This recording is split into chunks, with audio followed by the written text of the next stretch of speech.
السلام عليكم ورحمة الله وبركاته إن الحمد لله نحمده ونستعينه ونستغفره ونعوذ بالله من شرور أنفسنا ومن سيئات أعمالنا من يهده الله فلا مضل له ومن يضلل فلا هادي له وأشهد أن لا إله إلا الله وحده لا شريك له وأشهد أن محمدا عبده ورسوله صلى الله تعالى عليه وعلى آله وصحبه وسلم تسليما كثيرا أما بعد فأعوذ بالله من الشيطان الرجيم إن الله وملائكته يصلون على النبي يا أيها الذين آمنوا صلوا عليه وسلموا تسليما মহান আল্লাহর সমস্ত প্রশংসা যে আল্লাহ পাক রব্বুল আলামিন আমাদেরকে সৃষ্টি করেছেন এবং আমাদের হেদায়েত দান করেছেন।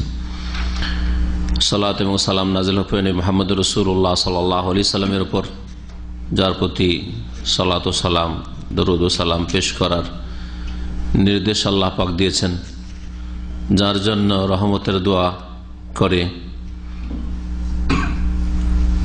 ফেরেশতাগণ মালায়েকা এবং যার প্রতি রহমত বর্ষণ করেন আল্লাহ পাক রব্বুল আলামিন, এবং তার ভালো প্রশংসাও তিনি করেন তার নিকটবর্তী আরশ আজিমের পাশে মালায়েকা ফেরেশতাদের সামনে। আমাদের আজকের ধারাবাহিক দর্স হচ্ছে আকিদাতুত তাওহীদ কিতাব থেকে আল্লামা শেখ সালেহুল ফৌজান হাফিজাহুল্লাহ। আর আজকের বিষয়বস্তু হচ্ছে রাসূলুল্লাহ সাল্লাল্লাহু আলাইহি সাল্লামের উপর সালাত ও সালাম, যে সালাতকে আমাদের দেশের মানুষরা ফার্সিতে তর্জমা করে দুরুদ বলে। দরুদ শব্দটি ফার্সি শব্দ, উর্দুতে ব্যবহার হয়েছে আর বাংলাতে ব্যবহার হয়েছে। এর প্রভাব ভারত, বাংলাদেশ, পাকিস্তানে এত বেশি যে সালাত আলান নবী বললে বুঝে না অধিকাংশ মুসলিম, কিন্তু দুরুদ বুঝলে বুঝে। যেমন নামাজ বুঝে কিন্তু সালাত বুঝে না, যাকাত আবার আরবিতেই বুঝে, সিয়াম সওম বুঝে না, রোজা বুঝে। ফার্সি বুঝে কিন্তু আরবি বুঝে না। কোরআনে বা হাদিসের ভাষা বুঝে না, আর কোরআনে বা হাদিসে যে শব্দগুলি আছে সেগুলি বুঝে না। যেগুলি কোরআন হাদিস আছে সেগুলি বলেও না, বুঝেও না। আর যেগুলো কোরআন হাদিসে নেয়, নামাজ, রোজা, দুরুদ, এগুলো খুব বুঝে। তো এইসব ভুলভ্রান্তি চলে আসছে। ইসলামিক পরিভাষাকে তর্জমা করা কোনো ভাষায় এটা ভালো কাজ নয়। নাজাজ হারামের ফতোয়া না দিয়ে ভালো কাজ মোটেই নাই, এতে কোনো সন্দেহ নেই। যদি কেউ দোয়ার তর্জমা করে, দোয়া না বলে অন্য কোনো ভাষা দিয়ে, কোনো সময় দোয়াকে দোয়া কেন বলছেন আরবিতে? বলেন আহ্বান করা, বলেন ডাকা, বলেন আল্লাহকে ডাকা, মেরে আর কিছু বলেন, ফার্সিতে নিয়ে আসেন। বিষয়বস্তু হচ্ছে রাসূলুল্লাহ সাল্লাল্লাহু আলাইহি সাল্লামের উপর সালাত অর্থাৎ বুঝানোর জন্য দুরুদ এবং সালাম পেশ করা, যার নির্দেশ স্বয়ং আল্লাহ পাক দিয়েছেন কোরআনে কারীমের সূরা আহজাবের আয়াত নম্বর 56-তে। এ সম্পর্কে শেখ যে কথাগুলি আলোচনা করেছেন সেগুলি পেশ করব। আর যেহেতু আজকের দর্শের বিষয়বস্তু ছোট আছে, যেগুলিতে হয়তো তিনি সংক্ষেপ করে দিয়েছেন সেগুলিকে অতিরিক্ত বলার চেষ্টা করব। শেখ বলছেন আল ফাসলুস সালিস ফি মাশরুইয়াতিস সালাতি ওয়াস সালামি আলা রাসূলিল্লাহ বা আলা রাসূল সাল্লাল্লাহু আলাইহি ওয়াসাল্লাম। তৃতীয় অধ্যায় হচ্ছে রাসূলুল্লাহ সাল্লাল্লাহু আলাইহি সাল্লামের উপর সালাত ও সালামের শরীয়তে বিধান সম্পর্কে, দ্বীন ইসলামে যে সালাত ও সালামের বিধান রয়েছে এ সম্পর্কে। তিনি অজুব বলেননি, সুন্নত বলেননি, মাশরুইয়াতুন বলেছেন। এই জন্য যে শরীয়তের বিধান, শরীয়তি বিধান ফরজ ওয়াজিবটাও, শরীয়তি বিধান সুন্নত মুস্তাহাবটা, যাতে করে সবটাকে শামিল করে। লেখক বলছেন মিন হাক্কিহি আল্লাযী শারা আল্লাহু লাহু আলা উম্মতিহি আন ইউসাল্লু ওয়া ইউসাল্লিমু আলাইহি। নবী করিম সাল্লাল্লাহু আলাইহি সাল্লামের হক হচ্ছে উম্মতের উপর, প্রত্যেক মুসলিমের উপর, যা আল্লাহ পাক তার জন্য শরীয়তে নির্ধারিত করেছেন তার উম্মতের উপর, যে এই শরীয়তের কাজটি তারা করবে, তা হচ্ছে আন ইউসাল্লু ওয়া ইউসাল্লিমু, সালাত পেশ করবে এবং সালাম পেশ করবে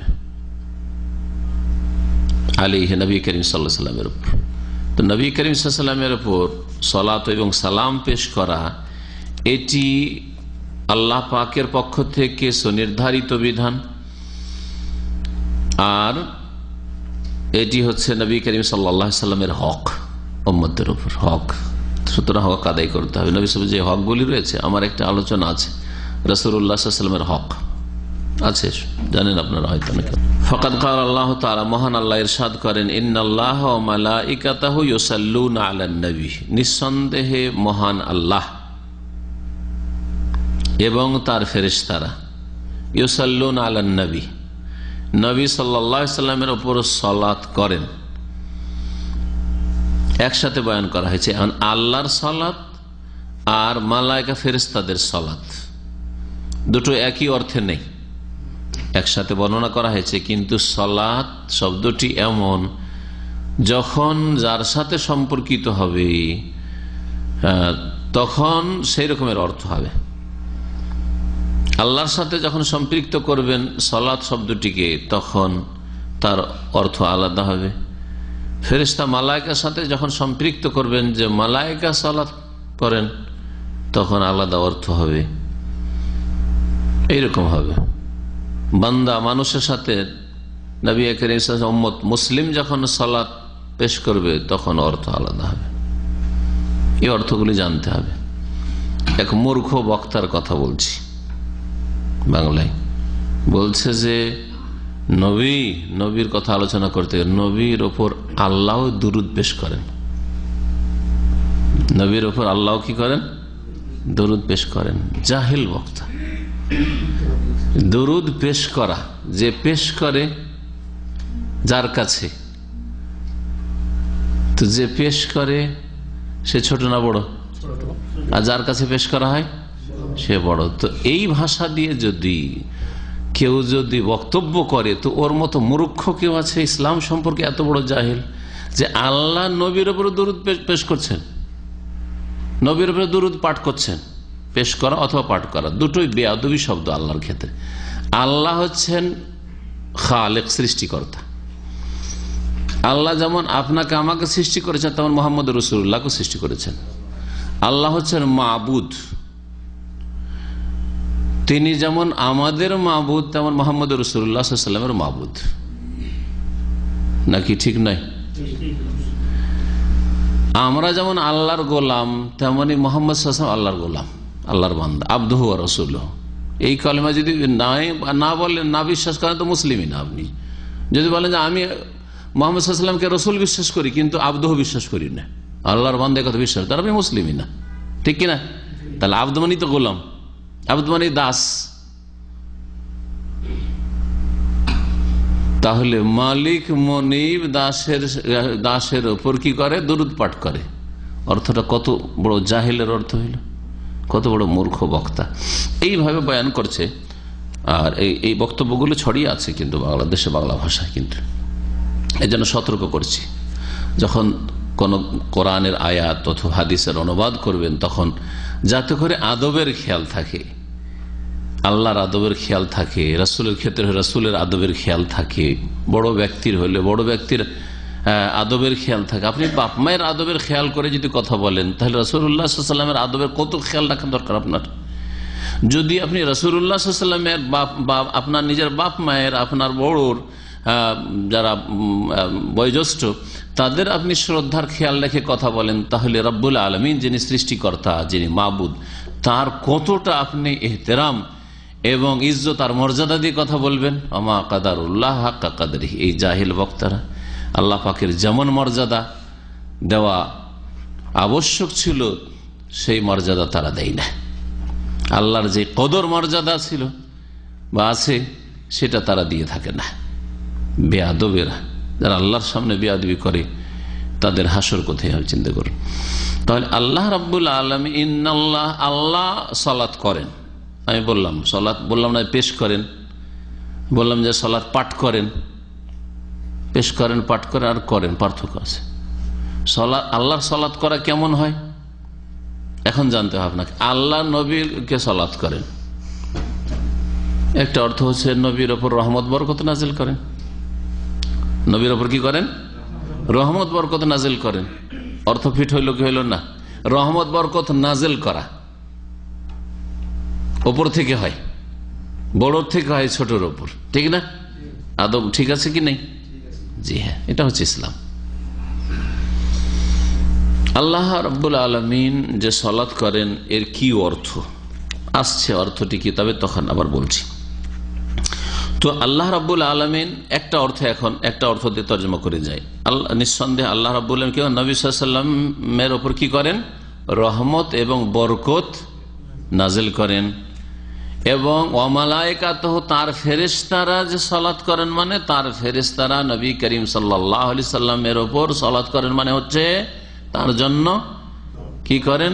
দোয়া করেন, ইস্তিগফার করেন।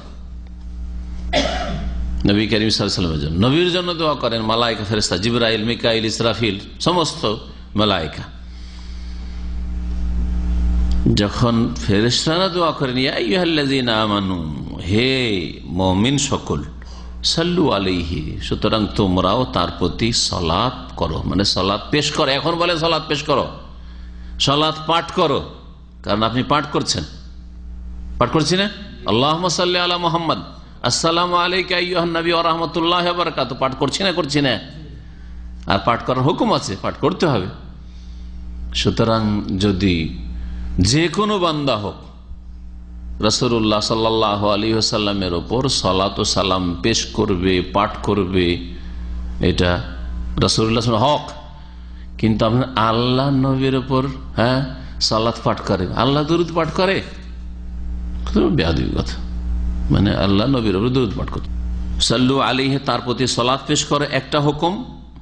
আর আরেকটি হচ্ছে ওয়াসাল্লিমু তাসলিমা, যথাযথ সালাম পেশ করা।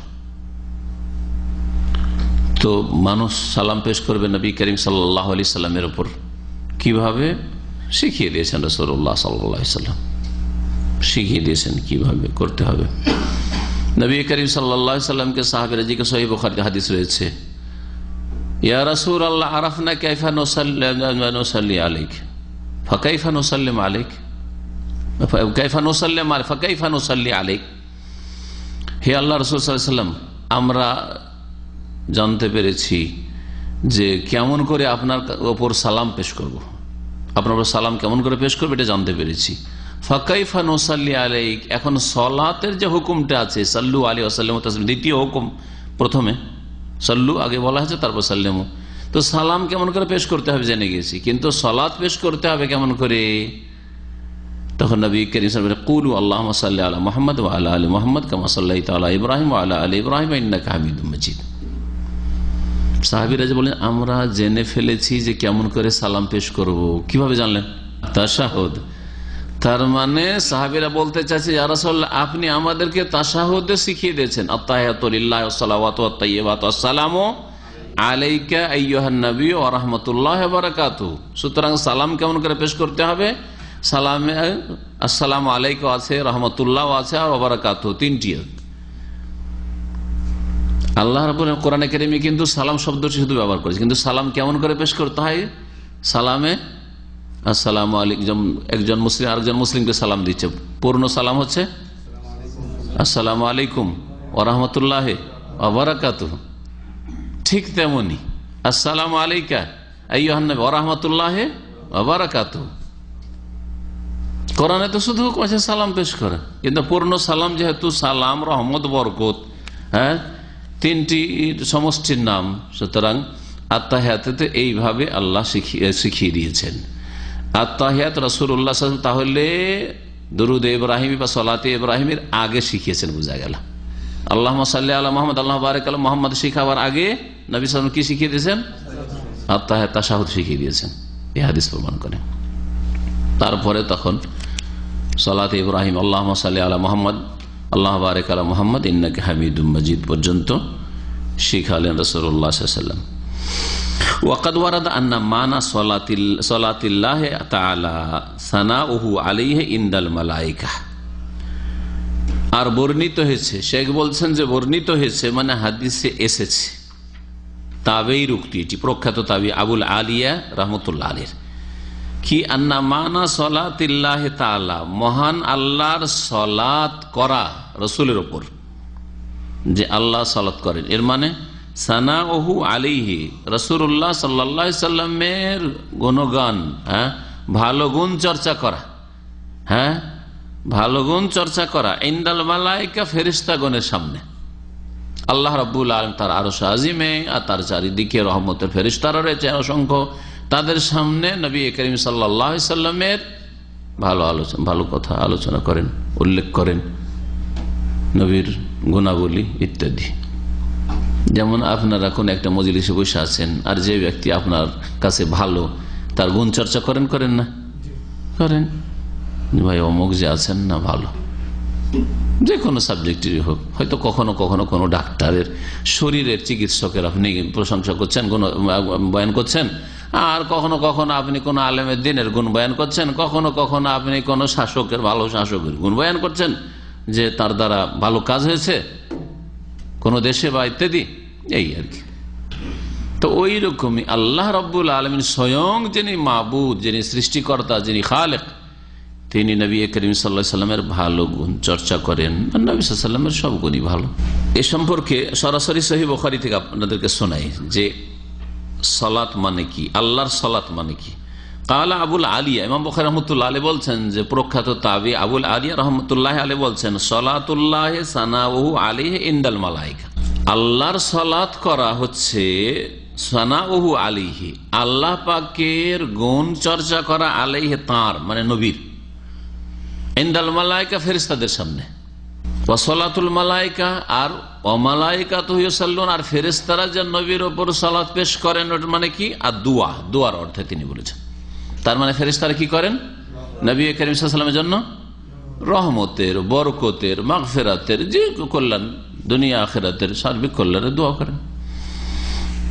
তিনি দুনিয়া থেকে বিদায় নিয়েছেন, এখন তার যেসব কল্যাণ হতে পারে, কারণ যতক্ষণ মানুষ দুনিয়াতে আছে তো দুনিয়ারও কল্যাণের প্রয়োজন, দুনিয়া থেকে যখন বিদায় নিয়েছে তখন দুনিয়ার কল্যাণের জন্য কারোর জন্য তার প্রয়োজন নেই, কিন্তু আখিরাতের অবশ্যই তো দোয়া করেন।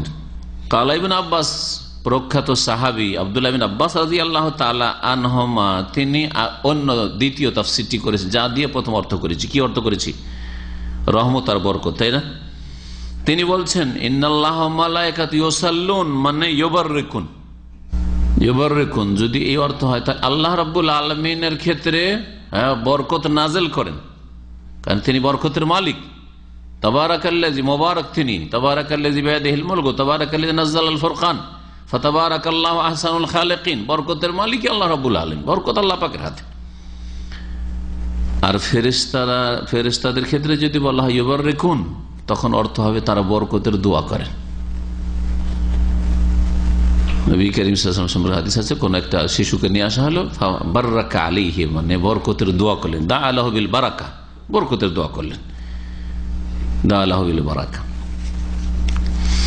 সহিহ বুখারীতে রয়েছে। ওয়া সালাতুল আদমিন, আর আদম সন্তানের সালাত কি, ইয়া আইয়ুহাল্লাযীনা আমানু সাল্লু আলাইহি ওয়া সাল্লিমু তাসলিমা,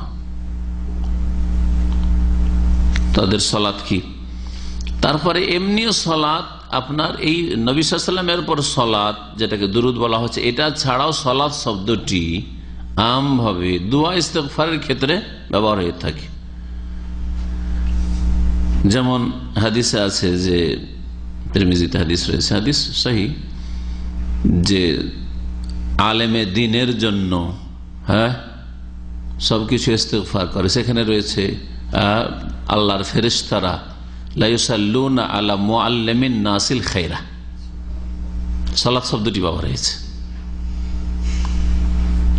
যারা মানুষকে কল্যাণের জিনিস শিখায়, ভালো জিনিস শিখায়, মুআল্লিমুন নাস আল খায়র, মানুষকে যদি ভালো কিছু শিখায়, দিন দুনিয়ার ভালো শিখায়, আর সবচেয়ে ভালো যেটা দুনিয়া আখিরাত সব জায়গায় কাজে আসবে, দিন দুনিয়ায় কাজে আসবে, আর বিশেষ করে সেটা হচ্ছে আপনার আখিরাতের বিষয়, দিনের বিষয়।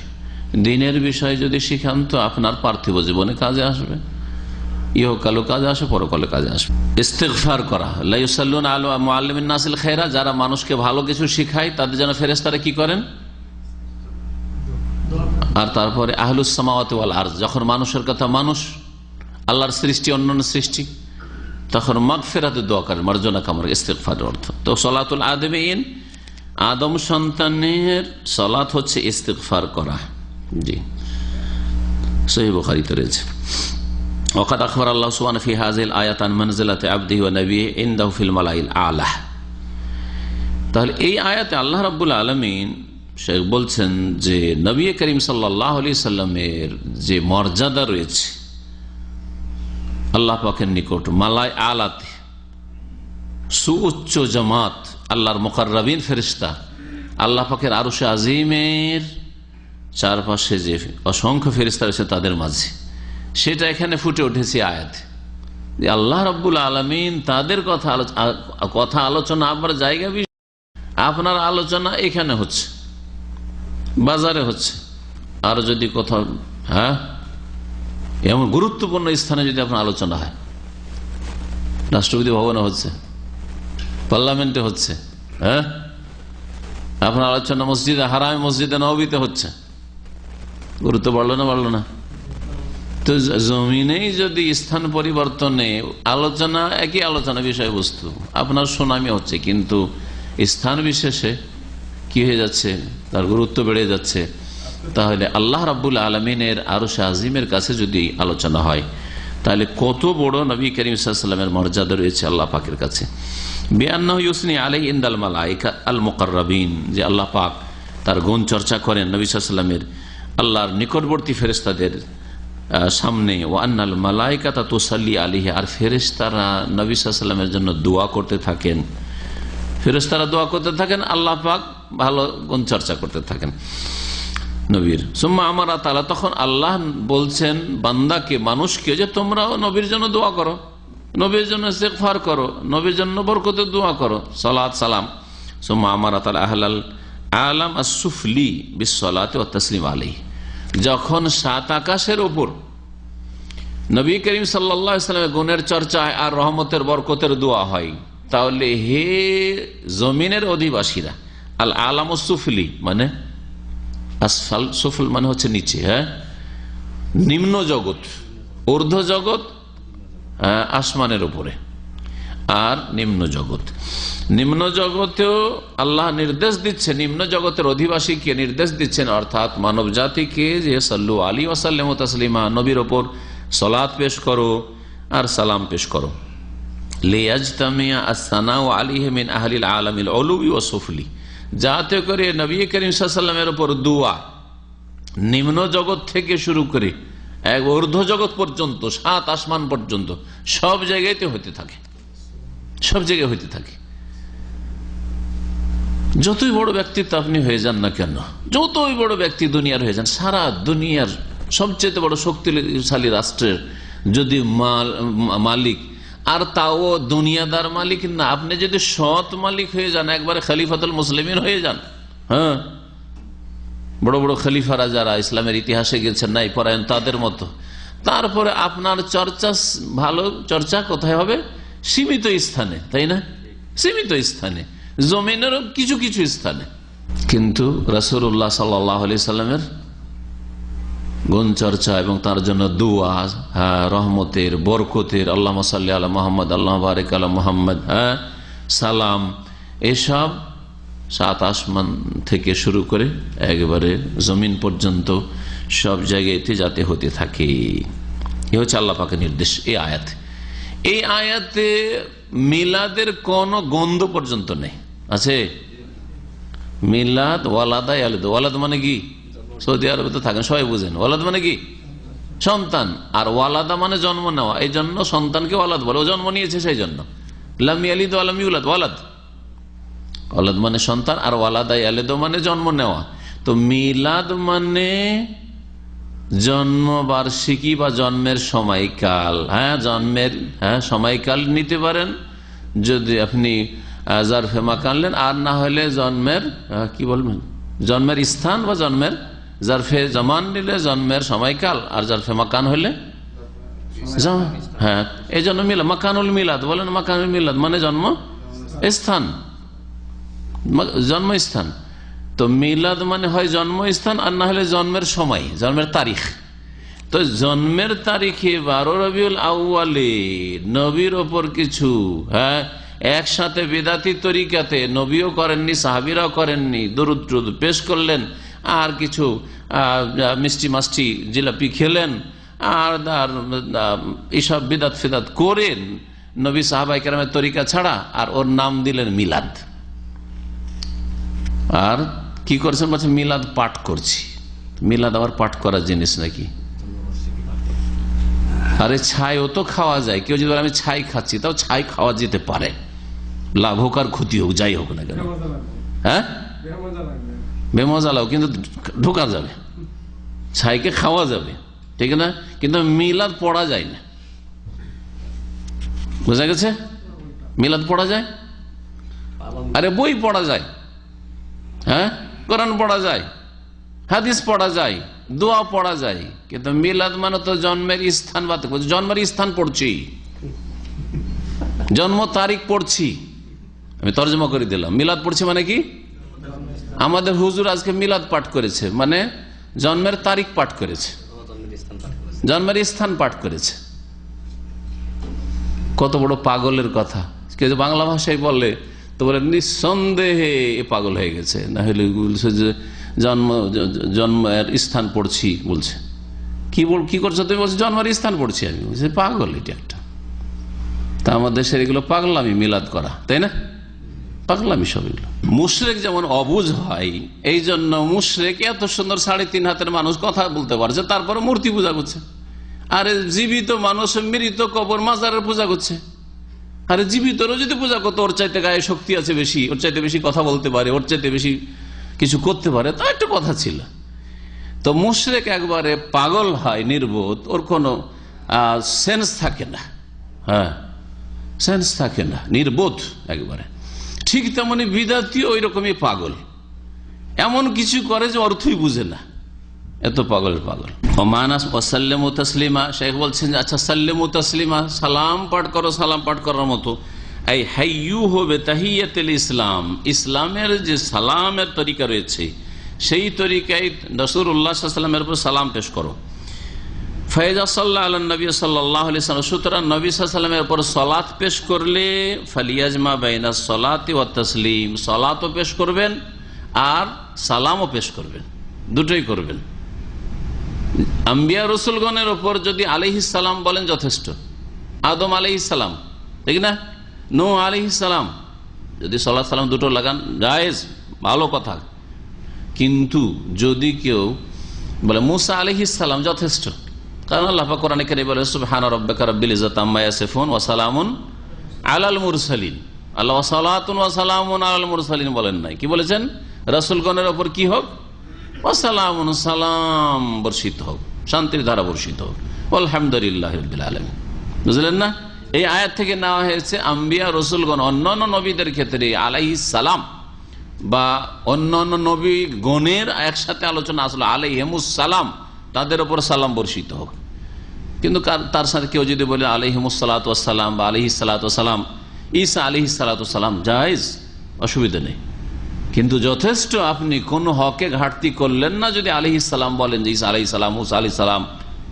জি, পক্ষান্তরে নবী করিম সাল্লাল্লাহু আলাইহি ওয়াসাল্লামের নাম এসেছে মুহাম্মদ, আর যদি বলেন আলাইহিস সালাম, তাহলে হকে ঘাটতি করলেন আপনি, ত্রুটি করলেন আপনি। কারণ আল্লাহর দুটো হুকুম আছে, সাল্লু আলাইহি ওয়া সাল্লিমু তাসলিমা, সালাতও পেশ করতে হবে আর সালামও পেশ করতে হবে। ফালা ইউক্তাসারু আলা আহাদিহিমা, সুতরাং দুটোর একটা বলা যথেষ্ট না। ফালা ইয়াকুল, কেউ যদি বলে সাল্লাল্লাহু আলাইহি, আল্লাহুম্মা সাল্লি আলাইহি, যেমন কিছু বিদাতিরা আছে, যদি আপনার সাথে কোনো একটা কিছু হয়, তর্ক হচ্ছে বা আপনার মনটা খারাপ হয়, সাল্লি আলা নবী, সাল্লি আলা নবী, কি বলে? শুনেছেন? না না, 110 গুলো বলে, 110 গুলো বলে, বুঝেন না, সৌদিরা সব সৌদি বলে না, আবার 110 সৌদি বলে, এমনি জাহেল কথা হচ্ছে। সাল্লি আলা নবী, যে কেউ বলে, যদি শুনিও যদি বলে ভুল সাল্লি আলা নবী মানে নবীর উপর সালাত পেশ করো, তো সালাম পেশ করবে না, তাহলে বলতে সাল্লি ওয়া সাল্লিম আলা নবী বলতে হবে। তাহলে বোঝা গেছে? জি হ্যাঁ। তো এই পরিভাষাটা ভুল, যেই বলুক না কেন। সুতরাং শুধু সাল্লাল্লাহু আলাইহি বা আল্লাহুম্মা সাল্লি আলাইহি না ফাকাত চলবে না, ওয়ালা ইয়াকুল, আর এরকম বল আলাইহিস সালাম, হ্যাঁ রাসূল আলাইহিস সালাম না, চলবে না ফাকাত, লিআন্না আল্লাহ তাআলা আমারা বিহিমা জামিআন, কারণ আল্লাহ রাব্বুল আলামিন দুটোরই হুকুম করেছেন, ইয়া আইয়ুহাল্লাযীনা আমানু সাল্লু আলাইহি ওয়া সাল্লিমু তাসলিমা ওয়া তুশরাউ সালাতু আলাইহি সাল্লাল্লাহু ফি মাওয়াতিনা ইয়াতাআক্কাদু তালাবুহা ফিহা। এখান থেকে কোন কোন ক্ষেত্রগুলিতে শরীয়তে নবী সাল্লাল্লাহু আলাইহি ওয়াসাল্লামের উপর সালাত সালাম পেশ করার বিধান রয়েছে সেই দিকে ইঙ্গিত করছেন, আর হয়তো কিছু উল্লেখ করেছেন। বলছেন ইম্মা উজুবান, শরীয়তে বিধান রয়েছে, সেই বিধান কখনো কখনো ওয়াজিব ফরজ, দরুদ পাঠ করা, দরুদ সালাম সালাত ও সালাম পেশ করা কখনো কখনো কি ফরজ, রুকুন একবারে। যদি না করেন, যেই কাজটি করছেন সেই কাজটা অসম্পূর্ণ হবে না আর আপনি গুনাহগার হবেন। এটা হচ্ছে রুকুন, ফরজ, ওয়াজিব এগুলোর অর্থ। ওয়াইম্মা ইস্তেহবাবান মুআক্কাদান, অথবা কমপক্ষে মুস্তাহাব মুআক্কাদ মানে সুন্নাতে মুআক্কাদ। মুস্তাহাব মুআক্কাদ মানে এমন ভালো জিনিস যার তাকিদ রয়েছে, যেটাকে আমাদের ভাষায় কি বলা হয় বা ফুকাহাদের ভাষায় সুন্নাতে মুআক্কাদা বলা হয়। সুতরাং সর্বনিম্ন নবী সাল্লাল্লাহু আলাইহি ওয়াসাল্লামের সালামের বিধান হচ্ছে যে কোনো ক্ষেত্রে সুন্নাতে মুআক্কাদা। এক মজলিসে যতবার নবীর নাম আসছে, আমার দেশের কৃপণ আলেম সমাজ আর তাদের শ্রোতারা, তাদের ভক্তরা নবীর নাম আসলে দুরূদ পাঠ করে না, সুন্নতি তরিকা করে, বিদাতি তরিকা বিদাতিরা করে, আর সুন্নতের যখন কাজ আসে তখন আর করে না। নবীজি বলেছেন, হ্যাঁ, আর কি হুজুরে পাক বলেছেন, রসুলে পাক বলেছেন, আল্লাহর নবী বলেছেন, লা হাওলা ওয়ালা কুওয়াতা ইল্লা বিল্লাহ, আর সাল্লাল্লাহু আলাইহি ওয়াসাল্লাম বলেন না। আর যখন দেখি আবার সহি আকীদার দাবিদার, হ্যাঁ, আর তারপরেও আল্লাহর নবী বলেছেন, আল্লাহর রসুল বলেছেন আর সাল্লাল্লাহু আলাইহি ওয়াসাল্লাম বলে না, তখন আরো খারাপ লাগে। কারণ যখন দাবি করছেন সহি আকীদার, সুন্নাতে মুআক্কাদা কমপক্ষে, আপনি যখন সহি আকীদার, সহি মানহাজের, সহি পথের দাবিদার কোরআন সুন্নাহর আহ্বান করছেন, তো আপনার আমল আহ্বান করবে ওইদিকে। তাহলে নবী সাল্লাল্লাহু আলাইহি ওয়াসাল্লামের উপর সালাত এবং সালামের হুকুম হচ্ছে দুই রকম, কখনো কখনো ফরজ রুকুন আর কখনো কখনো সুন্নাতে মুআক্কাদা। যাকারা ইবনুল কাইয়িম রাহিমাহুল্লাহ ফি কিতাবিহি জালাউল আফহাম ওয়াহিদান ওয়া আরবাঈনা মাওতিনান, আল্লামা ইবনুল কাইয়িম রাহমাতুল্লাহ আলাইহি প্রখ্যাত আলেম মুহাদ্দিস আর সবচেয়ে বড় ছাত্র শেখুল ইসলাম ইমাম ইবনে তাইমিয়া রাহমাতুল্লাহ আলাইহি, যিনি একজন মুজাদ্দিদ সংস্কারক আর যিনি একজন মুহাদ্দিস, তাকে যা বলবেন সেটা তার জন্য ফিট। মুহাদ্দিস বলেন, মুফাসসির বলেন, তাকে গবেষক মুহাক্কিক বলেন, তাকে যাই বলবেন, যে কোনো সাবজেক্টের তিনি আলেম ছিলেন, এত বড় আলেম ছিলেন। যদি চার ইমামের যুগের তিনি কোন আলেম হইতেন, ইমাম হইতেন, তাহলে চার ইমামের চাইতে আবু হানিফা, শাফি, মালিক, আহমদ চাইতে কোনো কিছুতে কম হতেন না। কিন্তু তার জামানাটা অনেক পরে, আর অনেকে যেহেতু তার সংস্কারমূলক ইসলাহী কাজ হয়েছে শিরক বিদাতের বিরুদ্ধে, গুমরাহির বিরুদ্ধে, যার ফলে অনেক শত্রুও তৈরি হয়েছে বিদাতি মোল্লারা, বিশেষ করে সেই যুগের, যার ফলে বিদাতি সমাজে অনেক বদনামও হয়েছেন তিনি, আর অনেক জুলমেরও শিকার হয়েছেন সারা জীবন ধরে। জি হ্যাঁ, কিন্তু গবেষণার ক্ষেত্রে তার মতো ইমাম আমি জানি না।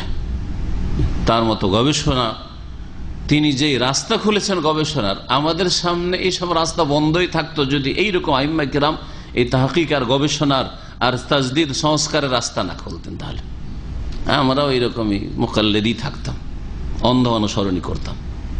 আমরা কেন, আমাদের বড়রা শেখুল ইসলাম আহমদ আব্দুল্লাহ রহমাতুল্লাহ সৌদি আরবের যে মুজাদ্দিদ, তিনিও সবচেয়ে বেশি তার জীবনে ইলম আমলের ক্ষেত্রে প্রভাবিত ছিলেন ইবনে তাইমিয়া থেকে রাহিমাহুমুল্লাহ জামিয়ান।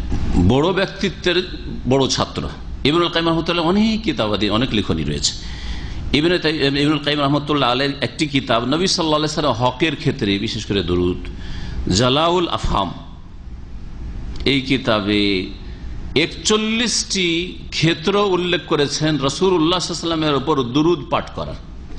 এখন মানে একজন মুসলিম হিসাবে সহি আকিদারির লোক হন অথবা যাদেরকে আমরা বিদাতি আকিদার লোক মনে করছি, সবাইকে বলছি আমার কথা, যে কতটি জায়গা আমাদের মনে আছে আর খেয়াল করে আমরা নবীর উপর দরুদ পেশ করি। 41টি জায়গা, 41টি ক্ষেত্র, 41টি এমন সময় আছে যেই সময়গুলিতে রাসূলুল্লাহ সাল্লাল্লাহু আলাইহি ওয়াসাল্লামের সালাত পেশ করা হয় ফরজ, রুকুন, যেমন নামাজের ভিতরে রুকুন, যদি কেউ আত্তাহিয়াত না পড়ে অথবা দুরূদ ইব্রাহিম না পড়ে তো সঠিক মতে নামাজ হবে না, তার নামাজ হবে না, রুকুন ফরজ। জানাজার ভিতরে এরকমই। তো এইরকম করে 41টি জায়গা আছে। আজকে আপনাদেরকে 11টি শোনাবো, 41-এর মধ্যে 30টাই বাকি থাকবে। আর এই 11টা যদি পালন করেন তো অনেক বেশি পালন করলেন, আপনি কম করলেন না। অথচ আপনি কত করলেন? 1/4 করলেন, 4 ভাগের 1 ভাগ করলেন, 4 ভাগে 1 ভাগ করলেন, 1 রবো। তার নবী করিম সাল্লাল্লাহু আলাইহি সাল্লামের হক কত আমাদের ওপর রয়েছে আর কতটা আদায় করছি। বিদাতি কাজ করবেন, বেদাতি তরিকায় দরুদ পেশ করবেন না বলে অনেক দরুদ পেশ করি, কোনো কাজে আসবে না। কারণ ওই রাস্তা দিয়ে আসতে হয় যে রাস্তা দিয়ে সাহাবায়ে কেরামরা নবী অনুসরণ করেছেন। সাহাবায়ে কেরামদের রাস্তা ছেড়ে দিয়ে অন্য কোন রাস্তা দিয়ে আপনি দরুদ পেশ করবেন যে আমরা অন্য তরিকায় করছি, এটা অচল, আল্লাহর কাছে চলবে না। সম্মিলিত দুরুদ অচল, এই দুরুদ নয়, গুনার কাজ। সুর ধরে, গানের সুরে, মহব্বতের সাথে একটু আপনারা দুরুদ পাঠ করেন, নবীর ওপর দুরুদ সালাম পাঠ করেন, ওয়াজ মাহফিলের দুরুদ, এটা কোনো সওয়াবের কাজ নয়, গুনার কাজ। কারণ এটা নবীর তরিকাও না, আর নবীর সাহাবায়ে কেরামদের তরিকাও না। এইরকমই দুরুদের যে ওজিফার কিতাবে দুরুদের তাজ, আর কি দুরুদে মাহি, দুরুদে লাখি, দুরুদে আরো যে কত রকমের আছে, এগুলি কোন সওয়াবের কাজ নয়। কারণ এগুলো বানানো দরুদ মানুষের রাসূলুল্লাহ সাল্লাল্লাহু আলাইহি ওয়াসাল্লামের দরুদ নয়, 1। 2 নম্বর কথা, এগুলির অধিকাংশ দরুদগুলিতে অতিরঞ্জন, বাড়াবাড়ি বা বিদাতি কথা রয়েছে, যার ফলে এই 2টি বিদাত থেকে বাঁচতে পারলে বেদাত দুরুদের ক্ষেত্রে বিদাত থেকে বেঁচে যেতে পারবেন। কারণ বিদাত থেকে রক্ষা করা জাতিকে অত্যন্ত জরুরি। হ্যাঁ, ইতিবাচক কথা অনেকে বলে, নামাজ পড়েন অনেকে বলে, কিন্তু নামাজ সহি তরিকায় পড়েন বলা লোক কম। দরুদ পড়েন অনেকে বলে, কিন্তু দরুদ সহি তরিকায় পড়েন যাতে নেকি পান, আপনি কাজে আসে মেহনতটা, এইরকম কথা বলা লোক কম। তো এই 2টি বিদাতি তরিকা থেকে বাঁচতে পারলে দরুদের ক্ষেত্রে ক্ষতিগ্রস্ত হবেন না, আমল করে কর্ম করে ক্ষতিগ্রস্ত হবেন না। সম্মিলিত একসাথে ওই ওয়াজ মাহফিলের দুরুদ আল্লাহুম্মা শুরু করে দিল, ইয়া নবী সালাম শুরু করে, তারপরে ও চুপ থাকলো, আর বাকি আপনারা পড়েন, পানি খাচ্ছে, না হয় দুধ খাচ্ছে, না হয় কিছু করছে, চিন্তা করছে এরপরে কি বলবো, এই করছে। এসব বেদাতি কাজে সাথ দেবে না, বেদাতি মাহফিলে হাজির হবেন না। আর এই যে ওজিফার বিদাতি দুরুদের বই আছে, এগুলো পড়বেন না, এগুলো বাড়িতে সঞ্চয় করে রাখবেন না। খবরদার ছেলে মেয়েকে বা মহিলাদেরকে সব বিদাতি কিতাব দিবেন না, তারা অবুঝ, বেচারা বুঝে না, তাদেরকে যদি বিদাতি কিতাব দেন তারা গুমরা হবে, বাড়ি থেকে আউট। 41টি জায়গা বাদাআহা বিকাউলি আল মাওতিনুল আউয়াল, এইভাবে তিনি শুরু করেছেন। প্রথম স্থান ওয়া হুয়া আহাম্মুহা ওয়া আকাদুহা ফিস সালাতি ফি আখিরি তাশাহুদ, সবচেয়ে বেশি গুরুত্বপূর্ণ স্থান এবং সবচেয়ে বেশি তাকিদ প্রাপ্ত স্থান, যেখানে তাকিদ করা হয়েছে দরুদ পড়ার জন্য, ফিস সালাতে, সেটা নামাজের ভিতরে, বাইরে নয়, ওয়াজ মাহফিলে নয়, নামাজের ভিতরে। ফি আখিরি তাশাহুদ, তাশাহুদের শেষখানে, তাশাহুদের বৈঠকের শেষে, তাশাহুদের বৈঠকের শেষে অর্থাৎ সালাম ফিরার পূর্বে। চিন্তা করুন এই বিষয়টি, যে রাসূলুল্লাহ সাল্লাল্লাহু আলাইহি ওয়াসাল্লামের উপর আপনি সালাত ও সালাম পেশ করছেন, দরুদ সালাম পেশ করছেন, তার জন্য দোয়া করছেন, রহমতের, বরকতের, শান্তির দোয়া করছেন নামাজের ভিতরে। আপনার কত বড় হক রাসূলুল্লাহ সাল্লাল্লাহু আলাইহি ওয়াসাল্লামের, এবং কত বড় মর্যাদা আল্লাহ পাকের কাছে রাসূলুল্লাহ সাল্লাল্লাহু আলাইহি ওয়াসাল্লামের। একজন মানুষ, একজন মুসলিম যদি নামাজের ভিতরে তার মূল ইবাদত ইসলামের, যেটা যার মাধ্যমে ইসলাম আর কুফরি পার্থক্য হয়, মুসলিম হয় না হয় কাফের, নামাজ পড়লে মুসলিম হয়, না হলে মুসলিম থাকে না, সেই নামাজের ভিতরে প্রতিটি নামাজের প্রতিটি তাশাহুদে আসসালামু আলাইকা আইয়ুহান নবী আল্লাহুম্মা সাল্লি আলা মুহাম্মদ আল্লাহুম্মা বারিক আলা মুহাম্মদ পড়ে, এইভাবে যারা দরুদ ও সালাম পেশ করে, একজন মুসলিম ধরেন বা এক শ্রেণী মুসলিম, আর এক শ্রেণী মুসলিম বলে যে এইটা ফরজ ওয়াজিব না, দরুদ পড়া তাদের কাছে সুন্নাত, নামাজের ভিতরে দরুদ পড়া সুন্নাত তাদের কাছে। তো কারা বেশি দরুদ পড়ে? দুই দলের কারা বেশি দরুদ পড়ে? যারা দরুদ পড়াকে দরুদ সালাম পড়াকে ফরজ মনে করে, নামাজের রুকুন ফরজ মনে করে, নামাজ হবে না বলে, আর এক দল বলছে যে সুন্নাত পড়া হচ্ছে কি সুন্নাত। কোন দল বেশি দরুদের গুরুত্ব দেয় নবীর ওপর বলেন? যারা ফরজ রুকুন বলছে, তাই না? আর তারপরও তাদের উপর মিথ্যা অপবাদ যে তারা কি করে না, নবীর উপর দুরুদ পড়ে না। এবং উর্দুতে এবং বাঙালি বিদাতীদের কাছে তাদের এই বিদাতি আর এই মিথ্যা অপবাদের একটা বাক্য আছে, ওয়াহাবি মারদুদ না ফাতেহা না দুরুদ। তারা কি বলে জানেন? ওয়াহাবি মারদুদ না ফাতেহা না দুরুদ। এর উত্তর আমি অনেক আগেই দিয়েছি। তারা কি বলে যে ওয়াহাবিরা ফাতেহা পড়ে না, আর কি পড়ে না, দুরুদ পড়ে না। আমি বললাম যে না, বিদাতি মারদুদ না ফাতেহা না দুরুদ। ওয়াহাবি মারদুদ না, বিদাতি মারদুদ কবর মাজার পন্থীরা, পীরপন্থীরা, বিদাতপন্থীরা, তারা মারদুদ না ফাতেহা না দুরুদ। কেমন করে শুনেন ভালো করে? সূরা ফাতিহা নামাজে শুধু ইমাম পড়বে, মুক্তাদি নিষেধ, সাইলেন্ট, মাফি কালাম, চুপ, পড়বে না। হারাম যদি কেউ সূরা ফাতিহা মুক্তাদি হয়ে পড়ে, তাহলে কে বলে? ওয়াহাবিরা বলে, আহলে হাদিস বলে, সালাফিরা বলে, সৌদি আরবের আলেমরা বলে, সৌদি আরব পাবলিক বলে, ভারত বাংলাদেশ পাকিস্তানের আহলে হাদিসেরা বলে। কে বলে এটা? হানাফি মাযহাব বলে যে সূরা ফাতিহা ইমাম শুধু পড়বে, খবরদার মুক্তাদি পড়বে না, না হলে হারাম কাজ হবে, নাজায়েজ কাজ। ঠিক কিনা? এক, সে দেওবন্দি বিদিত হোক আর বেরুলি দেওবন্দি হানাফি হোক অথবা বেরুলি হানাফি হোক, সবার কিন্তু একই ফেকার মত ওদের কাছে। ঠিক কিনা? যতগুলি তরিকা আল্লাহ তাদের মধ্যে আছে, সারসিরা হোক আর চরমনাই হোক অথবা 18 হোক আর মাইজবানি হোক, তাদের কাছে সূরা ফাতিহা মুক্তাদি যেন পড়া নাজায়েজ, জায়েজ নাই। বরং তারা জাল হাদিস পেশ করে, মান কারা খালফাল ইমামে মুলিহা ফুহু নারান। কেউ যদি ইমামের পেছনে সূরা ফাতিহা পড়ে, কি করা হবে? মুখে আগুন দেওয়া হবে। আউযু বিল্লাহ। ইমামের পেছনে সূরা ফাতিহা পড়লে মুখে আগুন দেওয়া হবে। তাদের ছোটকালে তো আমরা তো তালেবে ইলম কালে চলে যেতাম বেরুলবিদের জলসা শুনতে, দেওবন্দীদের জলসা শুনতে। ওদের বড় পীর এসছে চল জলসা শুনতে। একবার গেছি ওইরকম ওদের বেরুলবিদের ওদের জলসা ওয়াজ মাহফিল শুনতে গেছি। আর যাওয়ার পরে সাথে হঠাৎ করে দাঁড়িয়ে গেল, জীবনে কোনো দাঁড়িয়ে গিয়ে নবী সালাম আলাইক শুরু করে দাঁড়িয়ে গেছে। এখন তো আহলে হাদিস বসছে না, দাঁড়াচ্ছে না, না দাঁড়ায় তো মার খেতে হবে রে, তখন বসাও যাবে না। আমরা তো মাত্র 2-4 জন আছি, দেখি আশেপাশে আর বসে থাকা লোক আছে কিনা দেখা যায় না। পালা এখান থেকে পালা টান দে দোকান বাজারের দিকে, কারণ জলসা মাহফিলে তো আবার দোকানপাটও থাকে যথেষ্ট। যতটা লোক মাহফিলে তার চাইতে কম থাকে না দোকানপাটে, তাই না? মিষ্টি রসগোল্লা খেতে আসে আর খাওয়াইতে আসে, দেখা সাক্ষাতে আসে, তোদের টান দে ওই দিকে। যতক্ষণ ওদের বিদাত হয়, নবী তশরিফ নিয়েছেন, নবী হাজির নাজির হয়ে গেছেন, এখন নবী যেন একটা খালি চেয়ার রাখা আছে, পরে উনি আসবেন। নবী এখন হাজির হয়েছে, তশরিফ নিয়েছেন, আপনারা দাঁড়িয়ে যান, দাঁড়িয়ে যান। বক্তা সাহেব বলছে, পীর বলছে, সব দাঁড়িয়ে গেছে, আর ইয়া নবী সালাম আলাইকা শুরু হয়ে গেছে, কিয়াম আর মিলাদ শুরু হয়ে গেল। জি বলেন যে বিদাতীদের অবস্থা, সূরা ফাতিহা তাদের কাছে পড়লে অপরাধ হয়। সূরা ফাতিহা পড়লে কি হয়? অপরাধ হয়। আর উল্টো মিথ্যা অপবাদ দেয় যে ওয়াহাবিরা সূরা ফাতিহা পড়ে না। দুরুদের হুকুমটা জানেন? তাদের কাছে দুরুদ পড়া সুন্নাত, নামাজের ভিতরে দুরুদ পড়া হানাফি ফিকাতে সুন্নাত। দেওবন্দি হোক অথবা বেরলভী হোক, যে কোনো তাদের তরিকা, যতগুলি তরিকা 5 ভাগে ভাগ করি, সবগুলির কাছে ওই একই মত। তারা হানাফিদেরকে যে 5 ভাগে ভাগ করেছি আমি, তো ওদের সবার মত হচ্ছে যে দুরুদ পড়া কি তাদের কাছে সুন্নাত।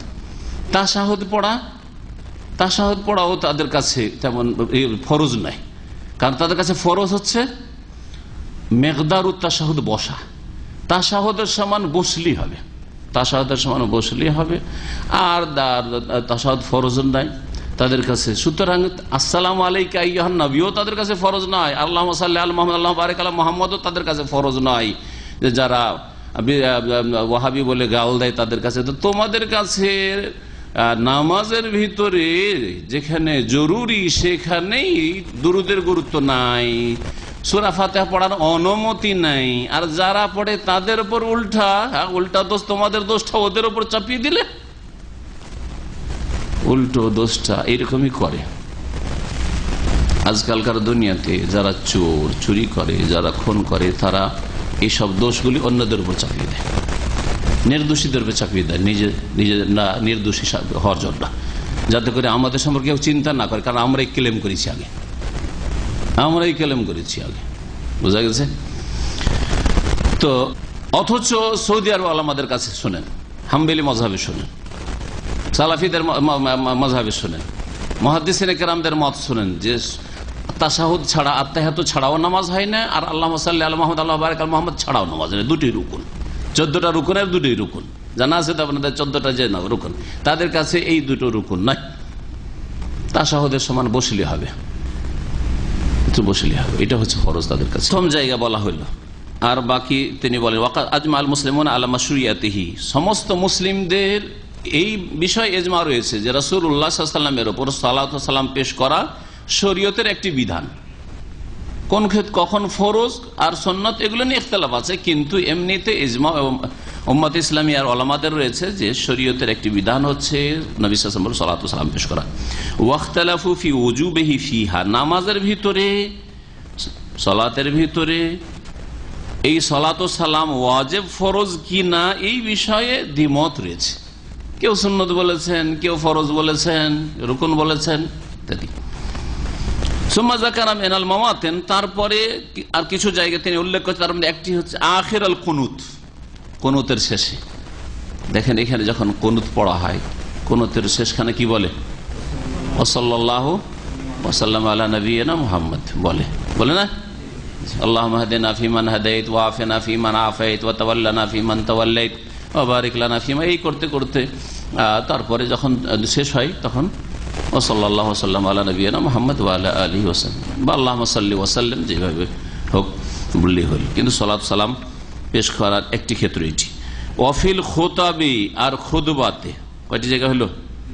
3টা। খুতবাতে যেমন জুমার খুতবা, ঈদানের খুতবা আর ইস্তিসকা, এই খুতবাগুলিতে, যে কোনো খুতবাতে আল্লাহ পাকের প্রশংসার সাথে সাথে রাসূলুল্লাহ সাল্লাল্লাহু আলাইহি ওয়াসাল্লামের উপর কি হইতে হবে? সালাত ও সালাম পেশ করতে হবে। এইরকমই সাধারণ দিনী আলোচনা, যে আমাদের আলোচনা, এতেও এটাই হওয়া উচিত। কমপক্ষে একটা মজলিসে একবার নবী সাল্লাল্লাহু আলাইহি ওয়াসাল্লামের সালাত ও সালাম পেশ করা ওয়াজিব, না হলে সেই মজলিসে বরকত হয় না, এবং হাদিস রয়েছে। এবং ওখানকার উপস্থিতির কিয়ামতের দিন আক্ষেপ হবে, হাদিস আছে। যারা বিনা দরুদে মজলিস শুরু করলো আর মজলিস শেষ করলো, গোটা মজলিস শেষ হয়ে গেল, একটা মিটিং ছিল, বিচার ছিল, সালিস ছিল, মজলিস শেষ হয়ে গেল, আর মজলিসে দরুদ সালাম পেশ করলো না, ইল্লা কানা তিরাতান আলাইহিম ইয়াউমাল কিয়ামা, কিয়ামতের দিন তাদের জন্য আক্ষেপের কারণ হবে, আফসোসের কারণ হবে। তারপরে 4 নম্বর বাদা ইজাবাতিল মুয়াজ্জিন, মুয়াজ্জিনের আজানের জবাব দেওয়ার পর আজান যখন শেষ হয় তখন কি বলেন? আল্লাহুম্মা সাল্লি আলা মুহাম্মদ, বলেন না? আল্লাহুম্মা বারিক আলা মুহাম্মদ ইন্নাকা হামিদুম মাজিদ। আর তারপরে তখন আল্লাহুম্মা রাব্বা হাযিহি দাওয়াতি তাম্মা, এই দোয়া পড়বেন। ওয়াইন্দা দুয়া, আর দোয়ার সময়, ওয়াইন্দা দুখুল মসজিদ, মসজিদে প্রবেশের সময়, অল খুরুজ মিনহু, আর বের হওয়ার সময়, ওয়াইন্দা যিকরিহি সাল্লাল্লাহু আলাইহি ওয়াসাল্লাম, এবং নবী সাল্লাল্লাহু আলাইহি ওয়াসাল্লামের আলোচনা যখনই আসবে, যখনই নবীর নাম আসবে তখন কি বলবেন? সাল্লাল্লাহু আলাইহি ওয়াসাল্লাম, যখনই নবীর কথা আসবে। কারণ নবী সাল্লাল্লাহু আলাইহি ওয়াসাল্লাম বলেছেন, আল বাখিল আল্লাযী যুকিরতু ইনদাহু ফালাম ইউসাল্লি আলাইয়া, কৃপণ সত্যিকার অর্থ ওই ব্যক্তি যার সামনে আমার কথা আলোচিত হইল, আমার নাম উল্লেখ করা হইল, কিন্তু ফালাম ইউসাল্লি আলাইহি, আমার উপর সালাত পেশ করলো না, সাল্লাল্লাহু আলাইহি ওয়াসাল্লাম বললো না। কয়টি জায়গায় হইল? 7টি হইল। এই 7টা লেখক উল্লেখ করেছেন। জানাজা উল্লেখ করেছেন, করেননি উনি, তাহলে কয়টা হইল? 8 হইল। জানাজার নামাজে কোন তাকবীরের পরে? একজন বলবেন, হ্যাঁ, দ্বিতীয় তাকবীরের পরে। প্রথম তাকবীরের পরে সূরা ফাতিহা পড়বেন। সূরা ফাতিহা জানাজা পড়বেন না, হ্যাঁ দেখেন ওখানে সূরা ফাতিহা পড়েন ওরা, ওই সূরা ফাতিহা জানা যায় না ওদের কাছে, সানা পড়ে। আল্লামা হাসান আলবনী রহমাতুল্লাহ খুব মজার কথা একটা লিখেছেন। তিনি বলছেন যে হানাফি ভাইরা যেটা হাদিসে, কোন হাদিসে নেই সেটা পড়ে জানা যায়, আর যেটা হাদিস আছে ওইটা পড়ে না। এটা জবাব দেন, ওদেরকে দিতে বলেন, জবাব কোথায় আছে? সানা পড়ে, সুবহানাকা পড়ে। সুবহানাকা পড়ে একটি হাদিস দেখাতে পারবেন না যে জানাজার নামাজে আল্লাহ আকবার তাকবীরে তাহরিমা পড়ে সুবহানাকা পড়তে হবে, আল্লাহ বাইদ বাইনি পড়তে হবে, একটি হাদিস নেই। ওইটা আবার পড়ে ওরা। আর হাদিস আছে আব্দুল্লাহ বিন আব্বাস রাদিয়াল্লাহু তাআলা আনহু থেকে খারা সূরাতুল ফাতিহা, ফাতিহা পড়েছেন, ফাতিহা পড়েন, বলছেন না না ফাতিহা পড়তে হবে না। আর তাদের কেউ কেউ বলেছে ফাতিহা যদি পড়েও সেটা দোয়া করে পড়বে, হ্যাঁ, কিন্তু ফাতিহা পড়বেন। এটা কোথায়? নবীর সাহাবী বলছেন যে এইটাই হচ্ছে নবীর আদর্শ, হাদিস সুন্নাহ মানে এটা হচ্ছে নবীর তরিকা, নবীর আদর্শ, যে লিতাআলামু আন্নাহা সুন্নাহ, যাতে জানতে পারো যে এটা হচ্ছে নবীর আদর্শ, সূরা ফাতিহা দিয়ে জানাজার নামাজ পড়া। এখানেও ফাতিহাকে অফ করে দিচ্ছেন, তারপরে আপনারা বেশি ফাতিহা করেন। ও বিদাতি ফাতিহা আসলে কি সেন্সে বলেছিল জানেন? ওই যে ফাতিহা খানি করে, কুলখানি করে, মানুষ মারা গেলে তারপরে কেউ মুরিদরা নিয়ে আসলো খাবার দাবার, একটু নিয়ে আসলে একটু ফাতিহা ফুক ফাঁক দিয়ে দেয়, ওইটা হলো তাদের ফাতিহা, বুঝছেন না? ওই ফাতিহা তারা করে যেটা সহিহ আকীদার লোক করে না, কোরআন সুন্নাহর অনুসারীরা করে না, সৌদি আরবের ওলামারা করে না, এখানকার জনসাধারণ করে না, কারণ বিদআত করে না এরা। আর দরুদ, কোন দরুদ করে না? সৌদি আরবের ওলামায়ে কেরাম, এখানকার জনসাধারণ আহলে হাদিস ওলামারা যেই দুরুদ বিদাতি দুরুদ, এই মাহফিলের জলসার দরুদ, পাবনার মেহরুল্লাহ মুন্সির দুরুদ পড়েন, আল্লাহুম্মা সাল্লি আলা সাইয়্যিদিনা, মেহরুল্লাহ মুন্সির পাবনার তৈরি, পাগলখানায় তৈরি হয়েছে। ইয়া নবী সালাম আলাইকুম, সম্মিলিত দুরুদ, সম্মিলিত সালাম, এগুলো পড়ে না, এগুলো সৌদি আরবে নেই, বিদআত নেই, সুন্নাত আছে। জি, 41টি জায়গা সুন্নাত, ওগুলো ঠিক আছে এখানে সৌদি আরবে, ওগুলো আহলে হাদিস ওলামাদের কাছে ঠিক আছে। তাদের একজন হচ্ছেন আল্লামা ইবনে কাইয়িম রাহমাতুল্লাহ আলাইহি। যদি তারা দুরুদই না পড়বে তো 41টি জায়গায় কেন বয়ান করবে? তাহলে জুমার দিনে বেশি বেশি দুরুদ পড়া, শুধু জুমার খুতবার, জুমার দিনে বেশি বেশি দুরুদ পড়া। নবী করিম সাল্লাল্লাহু আলাইহি ওয়াসাল্লাম বলছেন, হাদিসটা আপনাদের শোনাই জুমার দিন সম্পর্কে, কারণ অধিকাংশ মুসলিম ভাই বোনেরা গাফিল, জুমার দিন দুরুদ বেশি পড়েন না। আপনি গোটা সপ্তাহে অন্য দিনে যেমন তেমনই জুমার দিনে সহিহ আকীদার হয়, আমলে অনেক ভালো, কিন্তু এই হাদিসের আমল করার ক্ষেত্রে যত্নবান নই আমরা। শয়তান ভুলিয়ে দেয়, কেন ভুলাবে আপনাকে? আপনি অন্যের জন্য আদর্শ হবেন, সুতরাং আমল করতে শিখেন।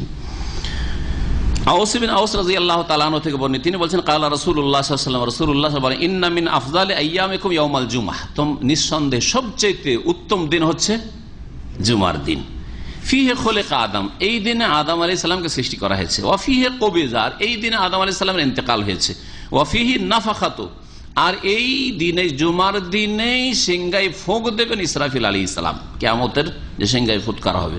ওয়া ফিহি সাকাতু, আর এই দিনে সমস্ত বিশ্বের যত প্রাণী রয়েছে, মানুষ থেকে শুরু করে সব সেন্সলেস হয়ে যাবে, মানে মারা যাবে, ধ্বংস হবে সিংগায় ফোঁকের পরে। ফাকসিরু আলাইয়া মিনাস সালাতে ফিহে, সুতরাং জুমার দিনে আমার ওপর বেশি বেশি সালাত পেশ করিও। ফাকসিরু আলাইয়া মিনাস সালাতে ফিহে ফাইন্না সালাতাকুম মারুদাতুন আলাইয়া, কারণ তোমাদের সালাত আমার সামনে পেশ করা হয়। আমার সামনে কি করা হয়? পেশ করা হয়। যেখান থেকে আপনি সালাত এবং সালাম পাঠ করেন, সাথে সাথে দ্রুত ছুটে যান, আল্লাহর ফেরেশতা মালায়েকারা নিয়ে রাসূলুল্লাহ সাল্লাল্লাহু আলাইহি ওয়াসাল্লামের কাছে পেশ করা হয়। পেশ করা হয় বলা হয়েছে, এখানে কে পেশ করেন এই কথা এখানে বলা হয়নি।